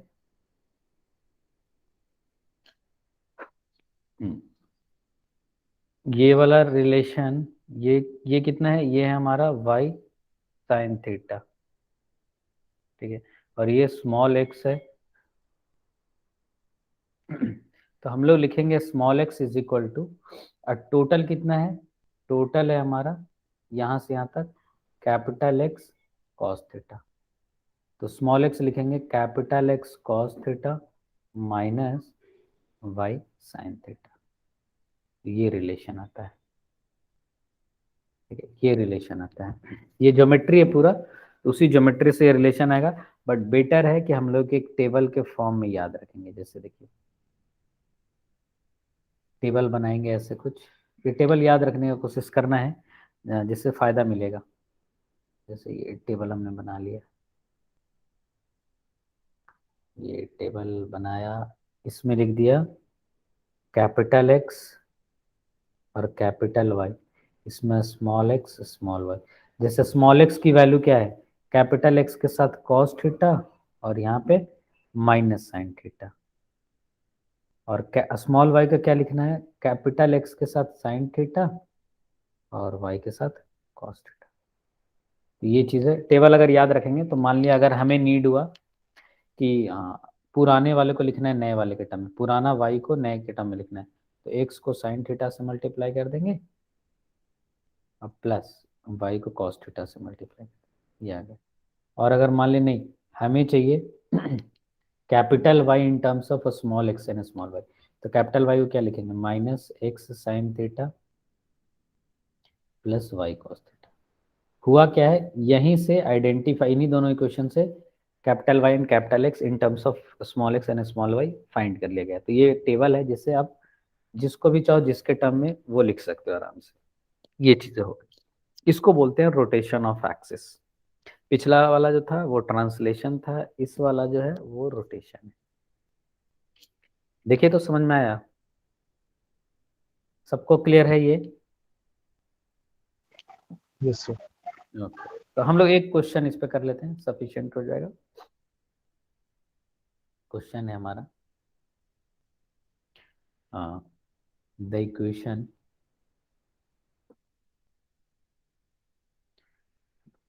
equation of a curve referred to a given system of axis is 3x square plus 2xy plus 3y square is equal to ये दिया हुआ है, find its equation if the axes are rotated through an angle of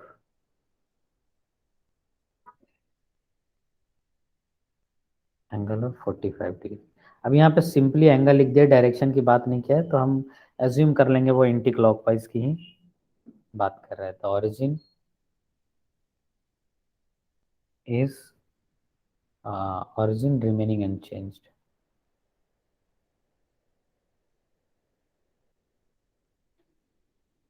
origin जो है वो unchanged है। मतलब simple है, हमें क्या करना है, इसको नए कोऑर्डिनेट सिस्टम में कन्वर्ट करना है पुराना में दिया हुआ है।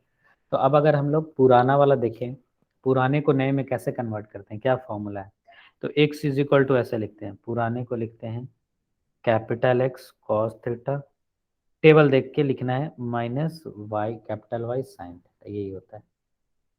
तो चूंकि यहाँ पे थीटा 45 है तो ऐसा लिखेंगे x माइनस वाई अपॉन √2, और स्मॉल वाई क्या होता है, स्मॉल वाई हम लोग लिखते हैं capital x sine theta plus capital y cos theta.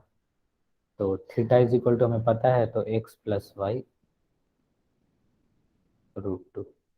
बस अब करना नहीं, हमें नए वाले सिस्टम में चाहिए तो रिप्लेस कर देंगे 3x minus y upon √2 whole square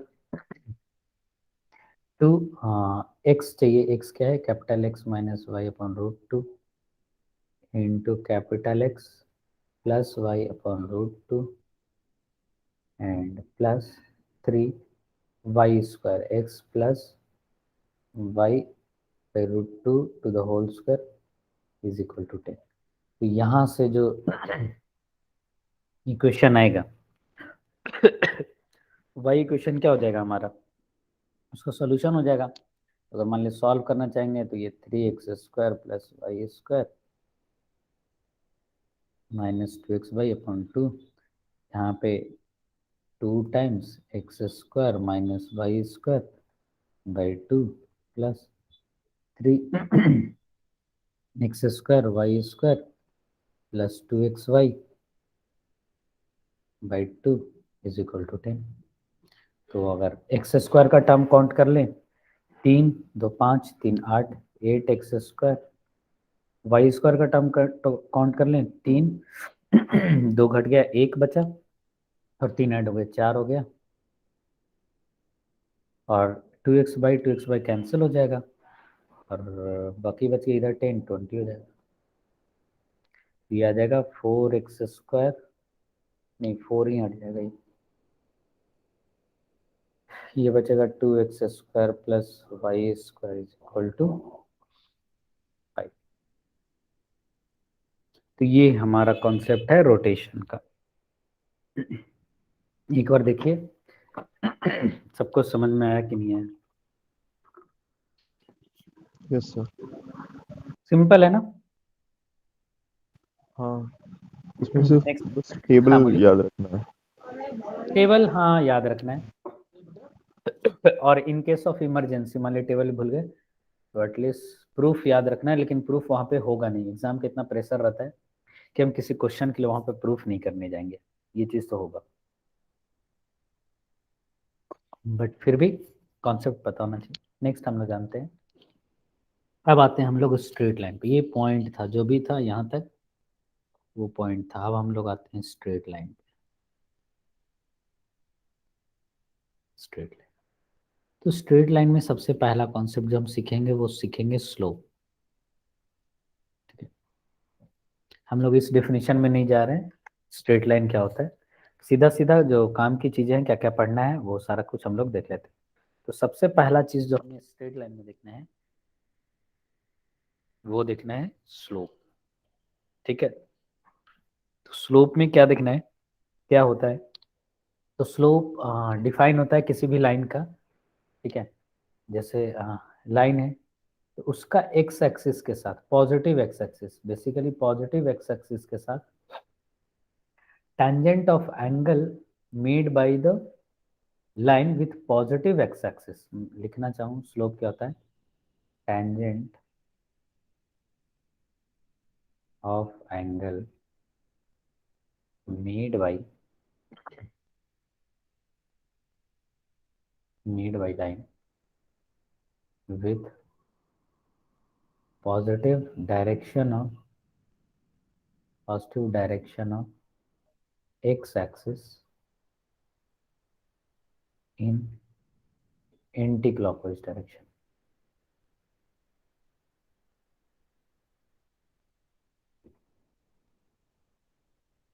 ये था, जैसे ये मान लिया y कोऑर्डिनेट है, y एक्सिस है, ये x एक्सिस है, ये थीटा है, तो ये इसका स्लोप जो होगा इस लाइन का, ये लाइन, इसका जो स्लोप होता है वो होता है tan थीटा। ठीक है, यही होता है स्लोप का सिंपल डेफिनेशन। मतलब अगर लाइन है उसका इंक्लिनेशन अगर 90 से छोटा है, कोई भी लाइन हो गया, जैसे उसका मान लिया इंक्लिनेशन ऐसा है या ऐसा है या ऐसा है, तो इन सब का स्लोप जो होगा वो greater than 0। M, slope generally हम लोग एम से डिनोट करेंगे, एम ग्रेटर देन 0 होगा, एम ग्रेटर देन 0। लेकिन अगर वही लाइन क्या हो जाए, 90 से बड़ा बनाने लगे, ठीक है, 90 से बड़ा बनाने लगे, तो स्लोप जो होगा वो लेस देन 0 हो जाएगा। ठीक है, और ये रीजन बहुत सिंपल है, क्योंकि tan 0 से 90 के बीच में पॉजिटिव, 90 से 180 के बीच में निगेटिव होता है, इसलिए उसका स्लोप निगेटिव आएगा। आई होप ये क्लियर हो गया होगा। ठीक है, और नेक्स्ट अगर देखें हम लोग से लाइन है पैरेलल टू एक्स एक्सिस है, ये एक्स एक्सिस हो गया, कोई भी लाइन ऐसा हो गया, तो स्लोप इसका क्या हो जाएगा, एम जो होगा वो 0 हो जाएगा। और कोई भी लाइन एक्स एक्सिस है उसके परपेंडिकुलर है ना, जैसे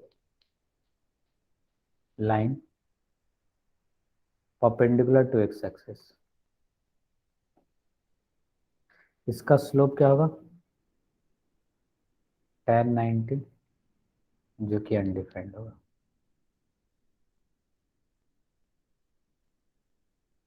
ठीक है, ये चीज देखिए तो समझ में आया। ये सब सब सिंपल सिंपल बातें कर रहे हैं हम लोग, बहुत ज़्यादा टफ तो है नहीं कुछ। Yes clear sir. है? हाँ, जैसे मान लिया किसी ने बोला कि इस लाइन का स्लोप बताना है। ये हमारा कोऑर्डिनेट एक्सिस है एक्स वाई, ये 30 डिग्री है। इस लाइन का स्लोप कितना आएगा?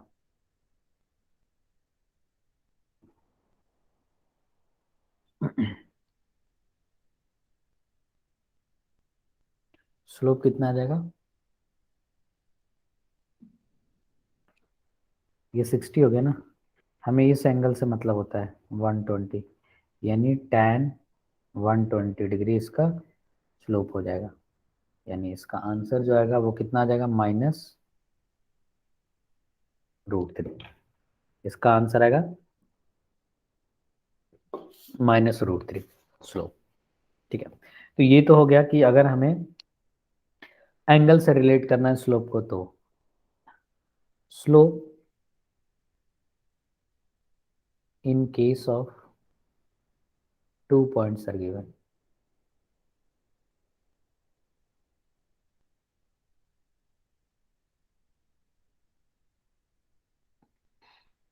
तो इस केस में स्लोप क्या होता है? जैसे सिंपल है, एक्स है वाई है, अगर मान ले ये है, एक पॉइंट है x2 y2 और पॉइंट है x1 y1। ये कोई लाइन है, लाइन का सेगमेंट है, या लाइन भी बना सकते हैं हम लोग से, और उस पर 2 पॉइंट है। तो हमें बेसिकली कौन सा थीटा स्लोप, कौन सा टेंजेंट ऑफ थीटा स्लोप देता है? ये वाला, क्योंकि यही वाला एंगल यहाँ पे इसका tan थीटा स्लोप देगा। दोनों करस्पॉन्डिंग है, इक्वल होगा। ये वाला लेंथ जो है, ये लेंथ है x2 - x1, ये लेंथ है y2 - y। तो स्लोप क्या हो जाएगा? Is equal to tan theta is equal to x2 y2 - y1 upon x2 - x1। Slope का दूसरा फॉर्मूला, अगर पॉइंट दिया हुआ है तो पॉइंट के थ्रू, अगर एंगल दिया हुआ है तो एंगल के थ्रू हम लोग निकाल लेंगे। ये दो चीज हमने क्लियर कर दिया।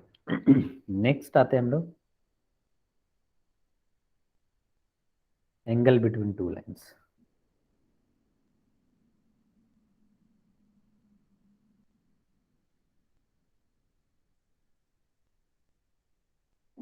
इसमें क्या है, मान लिया कोई भी दो लाइन है एक्स वाई,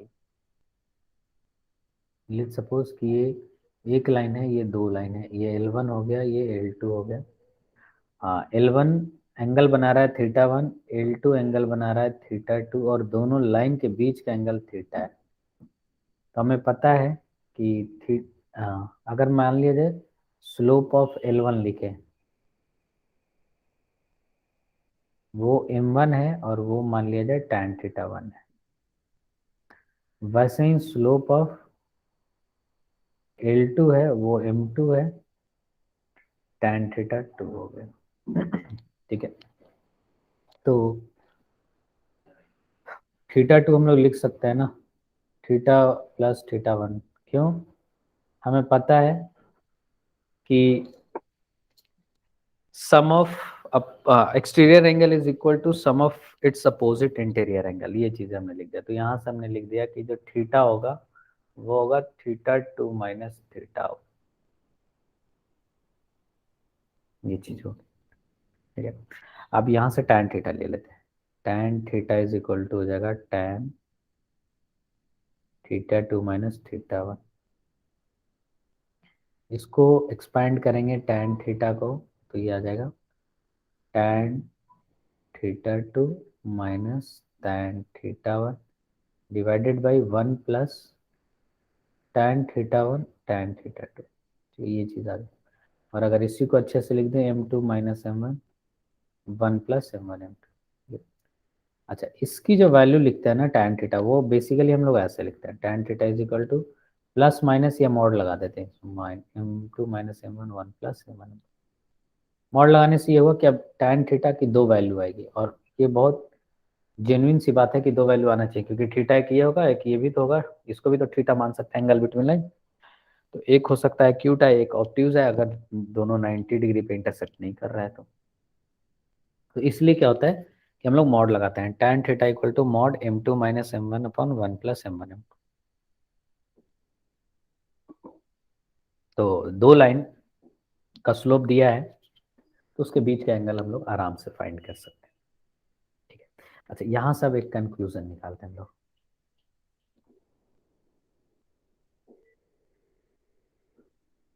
tan थीटा आ गया ये, है ना, ये चीज आ गई। तो इससे क्या फायदा होगा कि if lines are parallel to each other then tan theta is equal to 0। 2 line हो गया तो दोनों इंटरसेक्ट ही नहीं करेगा, तो इंटरसेक्ट नहीं करेगा, एंगल नहीं बनाएगा 0, यानी क्या हो गया, न्यूमरेटर 0 होना पड़ेगा, m1 इक्वल टू m2। दूसरा, if lines are perpendicular to each other then tan theta is equal to क्या हो जाएगा, undefined, यानी समथिंग k अपॉन 0 ऐसा लिख सकते हैं, यानी 1 plus m1 m2 is equal to 0। इसका वैल्यू आ जाएगा m1 m2 minus 1।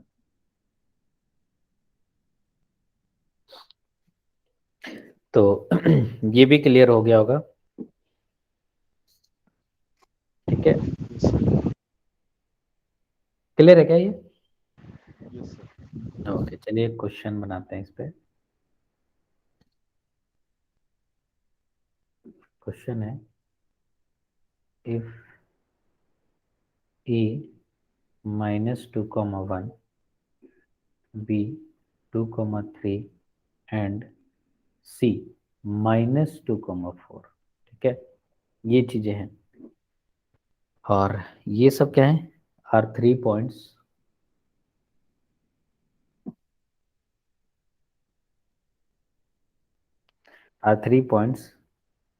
then find the angle between BA and BC।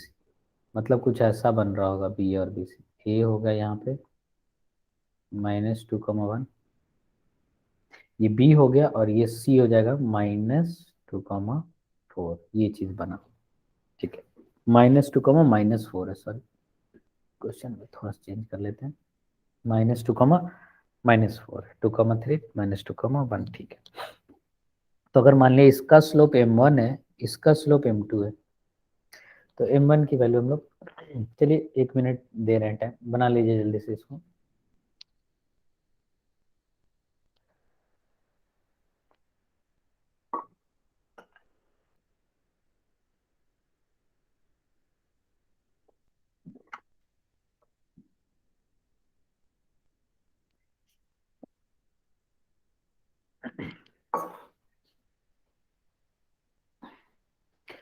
m1 की वैल्यू क्या आ जाएगा, b की कोऑर्डिनेट दे रखा है 2,3,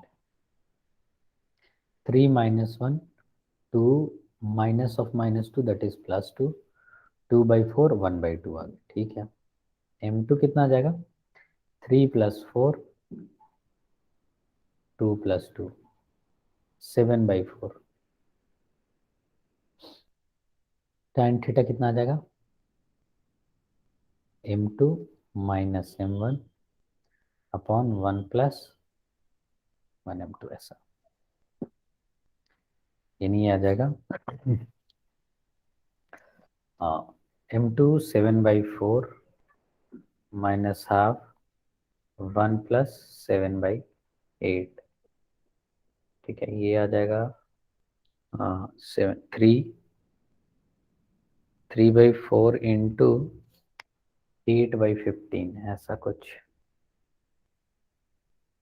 तो 2/5, यानी tan theta is equal to 2/5, एक एंगल आ गया tan इनवर्स 2/5, एक एंगल आ जाएगा tan inverse 2/5। I think calculation सही होना चाहिए।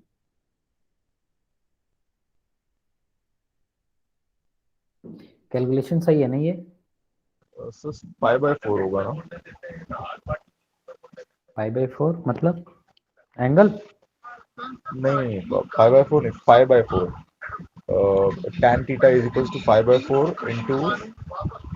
अच्छा अच्छा, ये यहाँ पे ओ सॉरी, हाँ 5/4, तभी कहूँ कुछ गड़बड़ हो। ठीक है, ये हो गया। तो एक एंगल, ये दूसरा एंगल क्या होगा? जैसे ये दो लाइन है ना, तो दो एंगल बनेगा हमेशा, दो लाइन के बीच में दो एंगल बनेगा। एक एंगल ये हो जाएगा और दूसरा एंगल अगर मान लिया पूछेगा तो वो क्या हो जाएगा, पाई माइनस इतना, यही होंगे ना दूसरा एंगल। तो खैर हमेशा ही यही वाला पूछता है, क्यूट वाला। तो ये चीज़ हो गई। एक और क्वेश्चन बना लेते हैं हम लोग।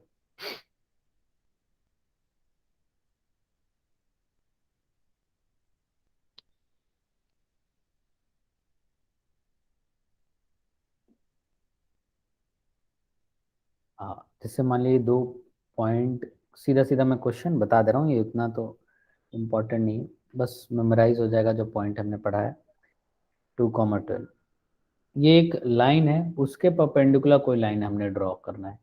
मान लीजिए परपेंडिकुलर लाइन है, तो इसका स्लोप क्या होगा? एक लाइन है जो 2 पॉइंट से बन रहा है, हाँ, उसके परपेंडिकुलर लाइन हमें बनाना है, तो उसका स्लोप क्या होगा वही हमें डिटरमाइन करना है। तो ये तो भी बहुत आसान है। मान लीजिए m1 है 12 माइनस 4, 2 माइनस 6 माइनस 2। हाँ, बताना चाह रहे हैं क्या? m1 m2 क्या हो जाएगा? हाँ, m1 m2 -1, तो m1 अगर -2 है तो m2 हाफ हो जाएगा, बस हो गया। अब आते हैं हम लोग नेक्स्ट कॉन्सेप्ट पे।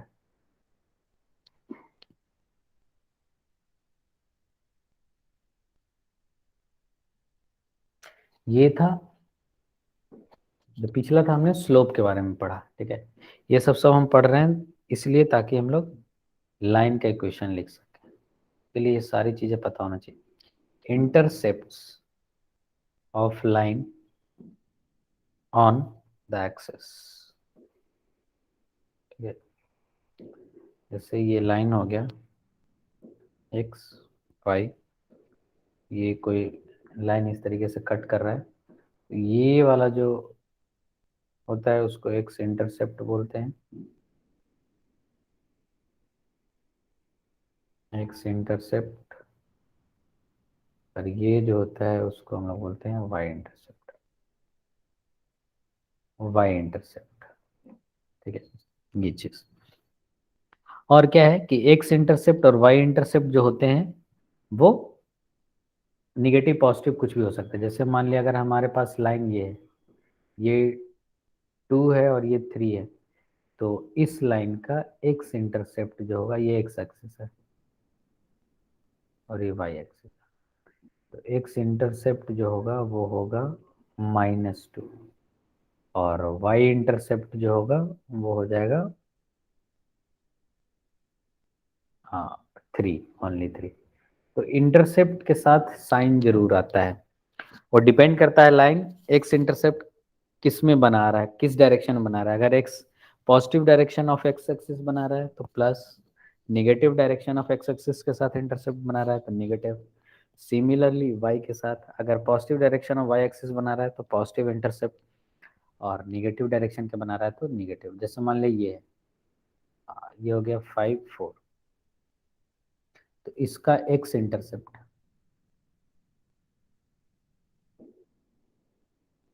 -5 और वाई इंटरसेप्ट -4। तो इंटरसेप्ट, हाँ लेंथ ऑफ इंटरसेप्ट बोले तब वो 5 और 4 है, बट अगर सिर्फ इंटरसेप्ट बोले तो वहां पे हमें साइन को लाना होगा। ये चीज आ गई। अब यहाँ से 2 पॉइंट निकल के आता है। एक चीज, slope of line having equal intercept,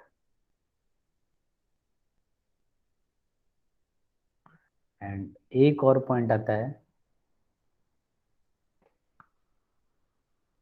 slope of line having the slope of line equally inclined to the coordinate axis। दो चीजें, तो क्या होगा जल्दी से बताइए। तो इसका स्लोप क्या होना चाहिए और इसका स्लोप क्या होना चाहिए, तो सोच के बताएं। So equal intercepts है तो not defined होगा। क्यों नॉट डिफाइंड होगा? -1 होगा इक्वल इंटरसेप्ट में। देखिए क्या हो रहा है ना कि इक्वल इंटरसेप्ट का मतलब हो गया कि ऐसा लाइन होगा, या तो लाइन ऐसा हो जिसमें ये भी ए बन रहा हो, ये भी ए बन रहा हो, या तो लाइन ऐसा हो जिसमें ये भी -b बन रहा हो और ये भी -b बन रहा हो। इसी दो केस में लाइन क्या होंगे, इक्वल इंटरसेप्ट होंगे, क्योंकि अदर केसेस में एक पॉजिटिव एक नेगेटिव हो जाएगा, तो वो पॉसिबिलिटी नहीं है। ठीक है, तो इस केस में दोनों का, इसका भी स्लोप क्या है -1 है और इसका भी स्लोप क्या है -1, क्योंकि ये एंगल 45 है ना, अगर दोनों इक्वल है तो ये 45, लेकिन ये कितना हो जाएगा 145, तो ये -1। तो कभी भी लाइन का ये टर्म यूज हो कि इक्वल इंटरसेप्ट बना रहा है, स्लोप -1 होगा। अच्छा, इस केस में क्या होगा बताइए। 1 -1 हाँ, अब इक्वली इंक्लाइंड का मतलब ऐसा हो गया कि लाइन ऐसे भी हो सकता है 45 45, या चाहे तो लाइन ऐसा भी हो सकता है 45 45। तो दोनों पॉसिबिलिटी है कोऑर्डिनेट एक्सिस के साथ इंक्लिनेशन। तो यहाँ पे क्या आ जाएगा प्लस माइनस। ठीक है, ये Okay. चीज है। अब हम लोग आगे बढ़ते हैं नेक्स्ट कॉन्सेप्ट पे। हमने इंटरसेप्ट देख लिया, हमने स्लोप देख लिया, सारा कुछ देख लिया। अब हम लोग आ जाते हैं इक्वेशन ऑफ लाइन पे ना, equation of line.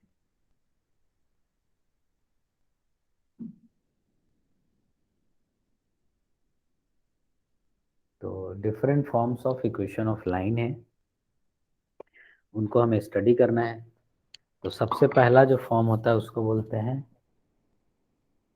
General form.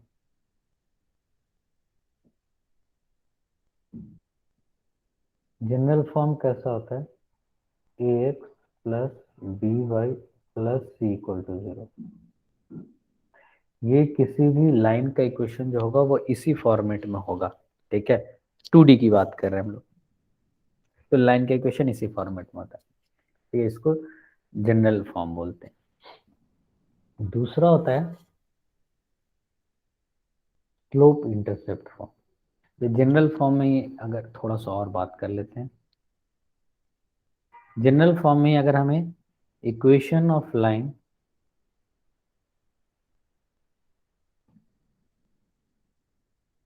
Parallel to x axis and equation of line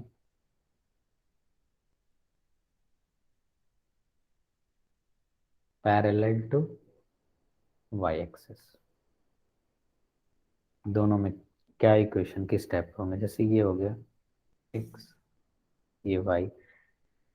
तो अब अगर पैरेलल टू x एक्सिस है मतलब वो लाइन ऐसा होगा, हमेशा y इसका क्या है कांस्टेंट है, 0, मान ली k से पास कर रहा है, इस लाइन का इक्वेशन क्या होगा y इक्वल टू k, ये लाइन का इक्वेशन होगा। वैसे ही अगर मान ली x हो गया, ये y हो गया, पैरेलल टू y एक्सिस है तो लाइन ऐसा होगा, मान लिया h, 0 से पास कर रहा है, तो इसका क्या आ जाएगा, x is equal to h आ जाएगा। ठीक है, तो ये जनरल लाइन में हम लोग पढ़े हैं कि कोई भी जनरल लाइन होगा वो इसी फॉर्मेट का होगा, और अगर सिर्फ पैरेलल टू एक्स एक्सिस वाला लाइन होगा तो ये होगा, और पैरेलल टू वाई एक्सिस होगा तो ये चीज होगा। अब देखते हैं हम लोग नेक्स्ट। नेक्स्ट हमारा है स्लोप इंटरसेप्ट।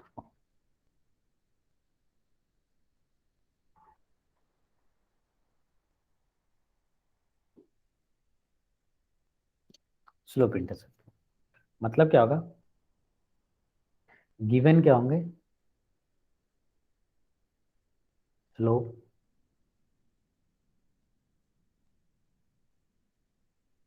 एंड इंटरसेप्ट, कौन सा, वाई इंटरसेप्ट,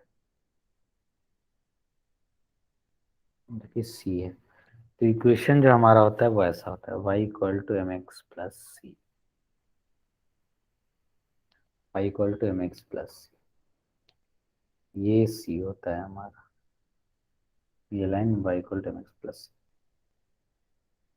ये चीज आता है। ठीक है, यानी यहां से हम सीखते हैं कि किसी भी लाइन का हम स्लोप पता कर सकते हैं इस फॉर्मेट से। जैसे मान लीजिए इक्वेशन तो लिख ही सकते हैं, स्लोप इंटरसेप्ट दिया हो, हम रिवर्स वाला कर रहे हैं, इक्वेशन दिया है जैसे y equal to 3x plus 2, इसका स्लोप पता करना चाह रहे हैं, 2y plus 5x minus 10 equal to 0, इसका क्या स्लोप है, या फिर लिखा हुआ है x by 2 plus y by 3 is equal to 1, इसका क्या स्लोप है। ठीक है, या सिंपली लिखा हुआ है y इक्वल टू 3, इसका क्या स्लोप है। जल्दी से बताइए तो इन सारे लाइन का स्लोप क्या है, पहले वाले का स्लोप कितना है, बोल सकते हैं, जिनकी इच्छा है वो बोल सकते हैं आंसर। -5/2 कितना होगा, -5/2 नहीं, स्लोप पता करना है ना हमें, 3 -5/2, second 2y slope plus simply 3 होगा ना, हम इससे कंपेयर करके एम की वैल्यू, मैं सेकंड एम में की वैल्यू पता करना है, इसमें कितना हो जाएगा, मैं इसी का बता रहा सेकेंड में हो हूँ जाएगा -5/2 -5/2, इसका हो जाएगा -3/2। जैसे किसी को अगर दिक्कत हो कैसे आ रहा है ये सब, तो सीधा सीधा हम लोग क्या कर रहे हैं, y equal to M x form में लिख रहे हैं और कोई चीज नहीं कर रहे हैं, y is equal to -3/2 x plus 3/3। तो ये जो वैल्यू आती है ना x के जो पहले कोफिशिएंट, यही m होता है, प्रोवाइडेड y का कोफिशिएंट 1 होना चाहिए, तभी इसका कोफिशिएंट स्लोप होता है। इसका स्लोप कितना हो जाएगा, स्लोप इसका 0 है। तो अब ये पता चला कि किसी भी लाइन का, हाँ, स्लोप हम पता कर सकते हैं, किसी भी लाइन का अगर इक्वेशन दिया हुआ है तो हम स्लोप पता कर सकते हैं। नेक्स्ट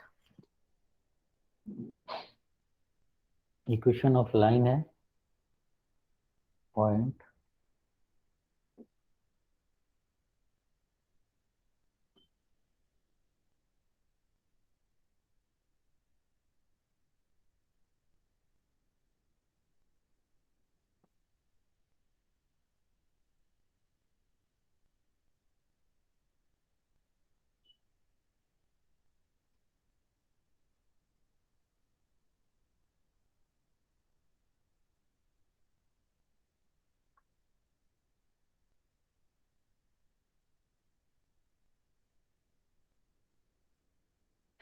एक लाइन का हमें इक्वेशन लिखना है जिसमें एक पॉइंट दिया है और स्लोप दिया है। तो हमने लाइन का इक्वेशन लिखना है तो जनरल एक्स कोमा वाई मान लिया कोई भी पॉइंट, ठीक है, तो हम लोग एक रिलेशन लिख सकते हैं ऐसा, slope equal to m equal to y minus y one upon x minus x one. तो यही फिर एक लाइन का इक्वेशन बन जाता है, y minus y one is equal to m times x minus x. ये बन गया हमारा इक्वेशन ऑफ लाइन।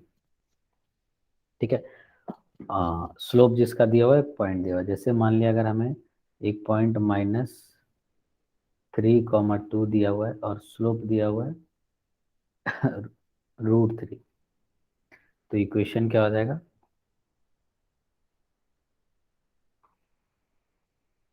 इक्वेशन हो जाएगा y -2 is equal to √3 x plus 3। सीधा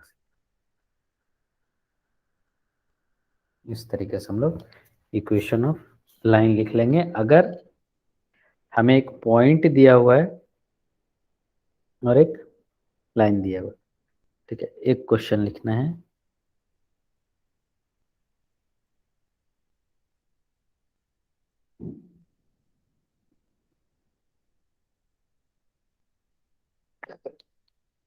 क्वेश्चन है फाइंड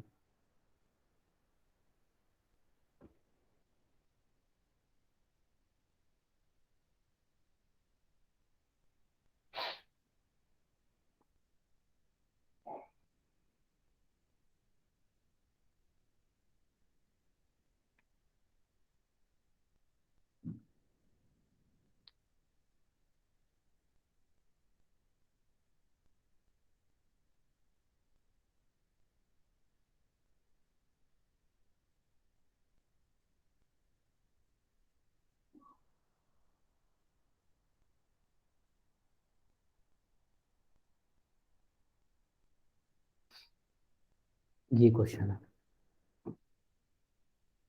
जल्दी से इसको ट्राई करिए।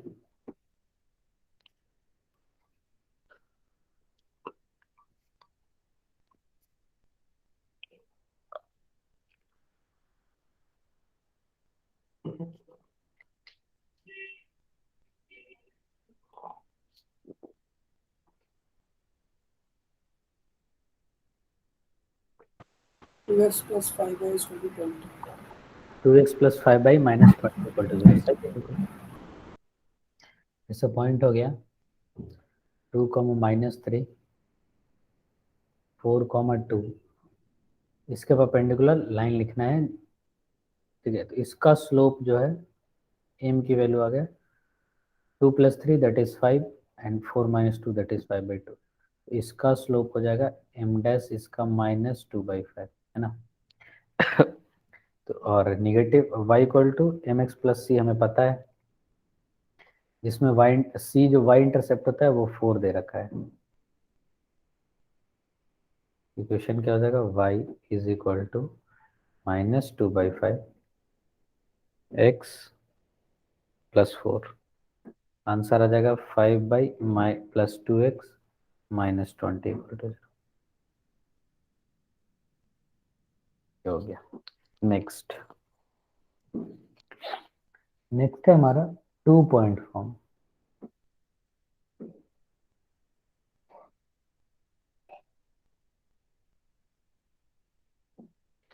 ये 2 पॉइंट फॉर्म क्या है कि मान लिया अगर हमें 2 पॉइंट दिया हुआ है,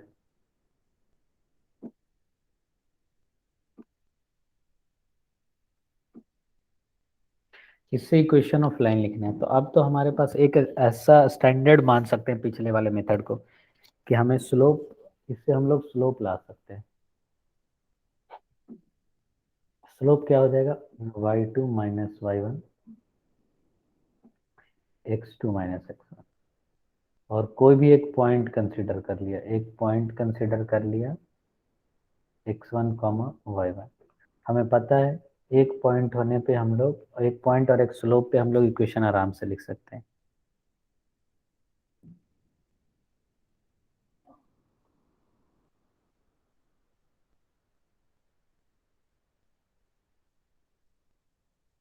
ये हो गया।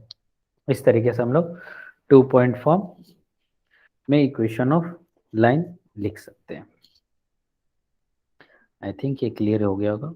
अब जैसे मान लो कोई एग्जांपल अगर पुट करना चाहें हम लोग, सिंपल, हाँ, 6, -5 एंड 2, 3, इस लाइन का इक्वेशन अगर हमें लिखना हो तो क्या करेंगे, y minus three is equal to 3 plus 5 2 minus 6 x minus 2, ऐसा हो जाएगा। ये y minus three is equal to 8 by minus 4 that is minus 2 x minus 2, तो ये आंसर आ जाएगा y plus 2x is equal to 4 plus 3 7। ये आ गया आंसर, ठीक है। नेक्स्ट है इसी में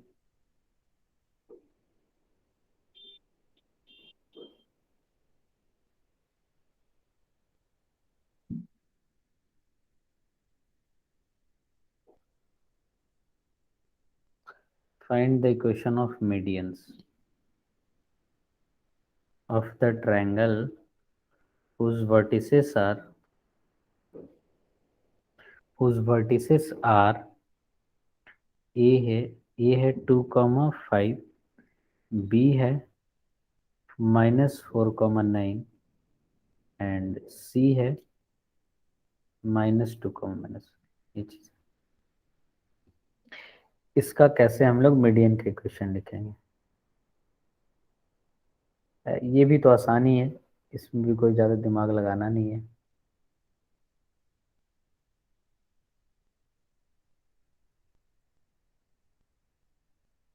ये चीज़ है,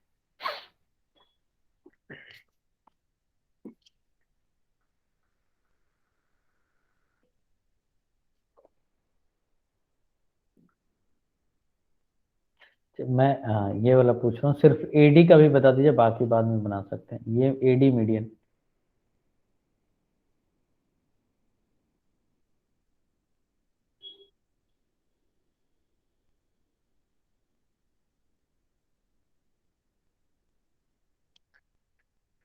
तो एडी का बनाने के लिए हमें सबसे पहले डी का कोऑर्डिनेट चाहिए। डी का कोऑर्डिनेट क्या है, मीडियन है, तो इसको बाइसेक्ट करेगा। कोऑर्डिनेट आ जाएगा 4 -2 6 -3 8 4, ये है बस। अब 2 पॉइंट आ गए तो बहुत आराम से हम लोग लिख सकते हैं। y minus 5 is equal to slope कितना हो जाएगा, 5 -4 2 + 3।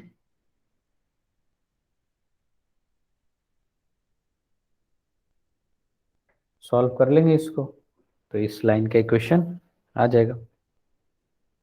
वैसे ही करके हाँ हाँ बहुत सारा हम लोग बना सकते हैं, ठीक है।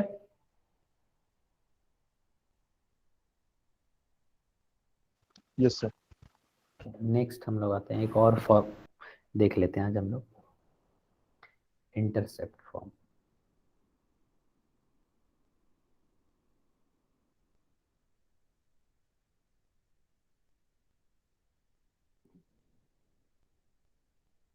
इंटरसेप्ट फॉर्म ऑफ लाइन, ठीक है। ये क्या है, x एंड y, ठीक है। अगर कोई लाइन है, ठीक है, कोई लाइन है जो a इंटरसेप्ट बना रहा है और x पे और y पे b इंटरसेप्ट बना रहा है, तो उसका इक्वेशन जो होता है वो x/a plus y/b is equal to 1 होता है। इसको हम लोग प्रूफ करने की कोशिश करते हैं, ठीक है। प्रूफ करेंगे क्या हो जाएगा, ये पॉइंट a,0, ये पॉइंट 0,b, सीधा सीधा इक्वेशन लिख देंगे y minus 0 is equal to a, sorry इसका स्लोप लिखेंगे ना, b minus 0 upon 0 minus a, x minus a, ठीक है। ये चीज़ आ गया, तो यहाँ से आ जाएगा -ay is equal to B X minus A B, finally आ जाएगा B X plus A Y is equal to A B. A B से डिवाइड कर देंगे तो ये आ जाएगा x/a plus y/b is equal to 1, तो ये आ गया, ठीक है। ये चीज हो गया।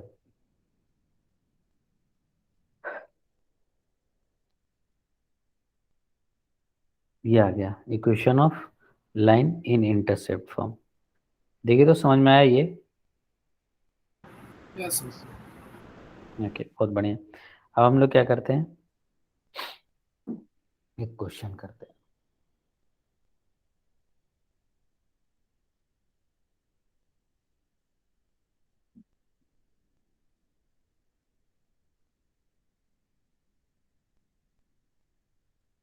Find the equation of the line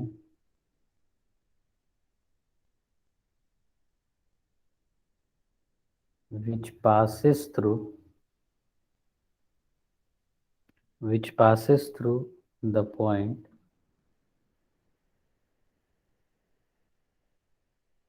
3, 4 and the sum of its intercept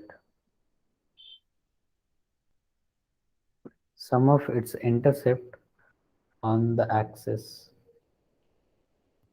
is 14। ये चीज बोला है, हमें इक्वेशन पता करना है लाइन का सच दैट कि वो 3, 4 से पास कर रहा है और 14 सम ऑफ उसका इंटरसेप्ट है।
देख कैसे बनाएंगे इसको।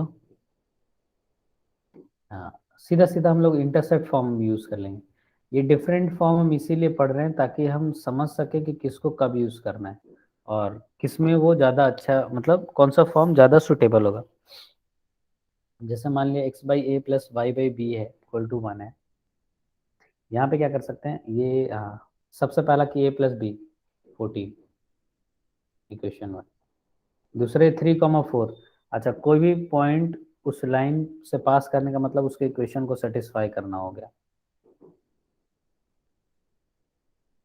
1। इसको चाहे तो हम लोग और क्या कर सकते हैं, 3/a, बी की वैल्यू 14 माइनस है इज इक्वल टू 1। ये आ जाएगा 42 minus 3a plus 4a divided by a minus 14 minus a is equal to 1। क्या आ जाएगा, 42 plus a is equal to 14a minus a square, a square minus 13a plus 42 equal to 0। तो a equal to 6 और 7 आ गया। तो जब a equal to 6 होगा तो b इक्वल टू कितना हो जाएगा 8, और जब a इक्वल टू 7 होगा तो b इक्वल टू 7। तो इस केस में लाइन का इक्वेशन जो बनेगा वो बनेगा x/6 plus y/8 equal to 1, और इसमें बन जाएगा x/7 plus y/7 is equal to 1। बस ये है, ऐसे बनाने हैं क्वेश्चंस। एक होमवर्क दे देता हूँ, उसको ट्राई करके आना है, ठीक है।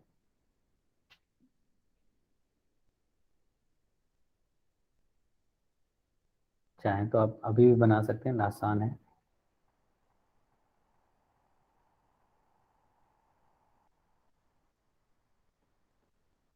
Find the equation of the straight line.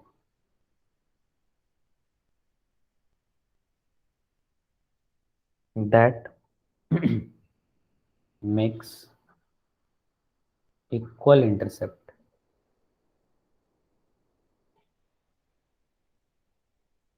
with coordinate axis. With coordinate equal intercept with coordinate axis and passes through the point 2,3. ये होमवर्क है, ये बना लेना है, बन जाएगा, 1-2 मिनट भी नहीं लेगा, बन जाएगा। तो आज के लिए इतना ही करते हैं। एक बार देख लीजिए, किसी को कुछ कंफ्यूजन हो और जो थोड़ा लेट आए हैं एक बार जाके देख लें पुराने वाले टॉपिक्स, उसमें शायद कुछ लोग का छूटा है। हमने शायद लोकस पढ़ाया, यस हाँ लोकस पढ़ाया, फिर शिफ्टिंग पढ़ाया था। लोकस वाला x कुछ plus y is 25. हाँ ठीक है, आसान है, बना लीजिएगा सर सब लोग। तो मिलते हैं हम लोग, हाँ नेक्स्ट वीक मिलते हैं थर्सडे को। Okay bye bye, Bye. Good night. Good night, take care.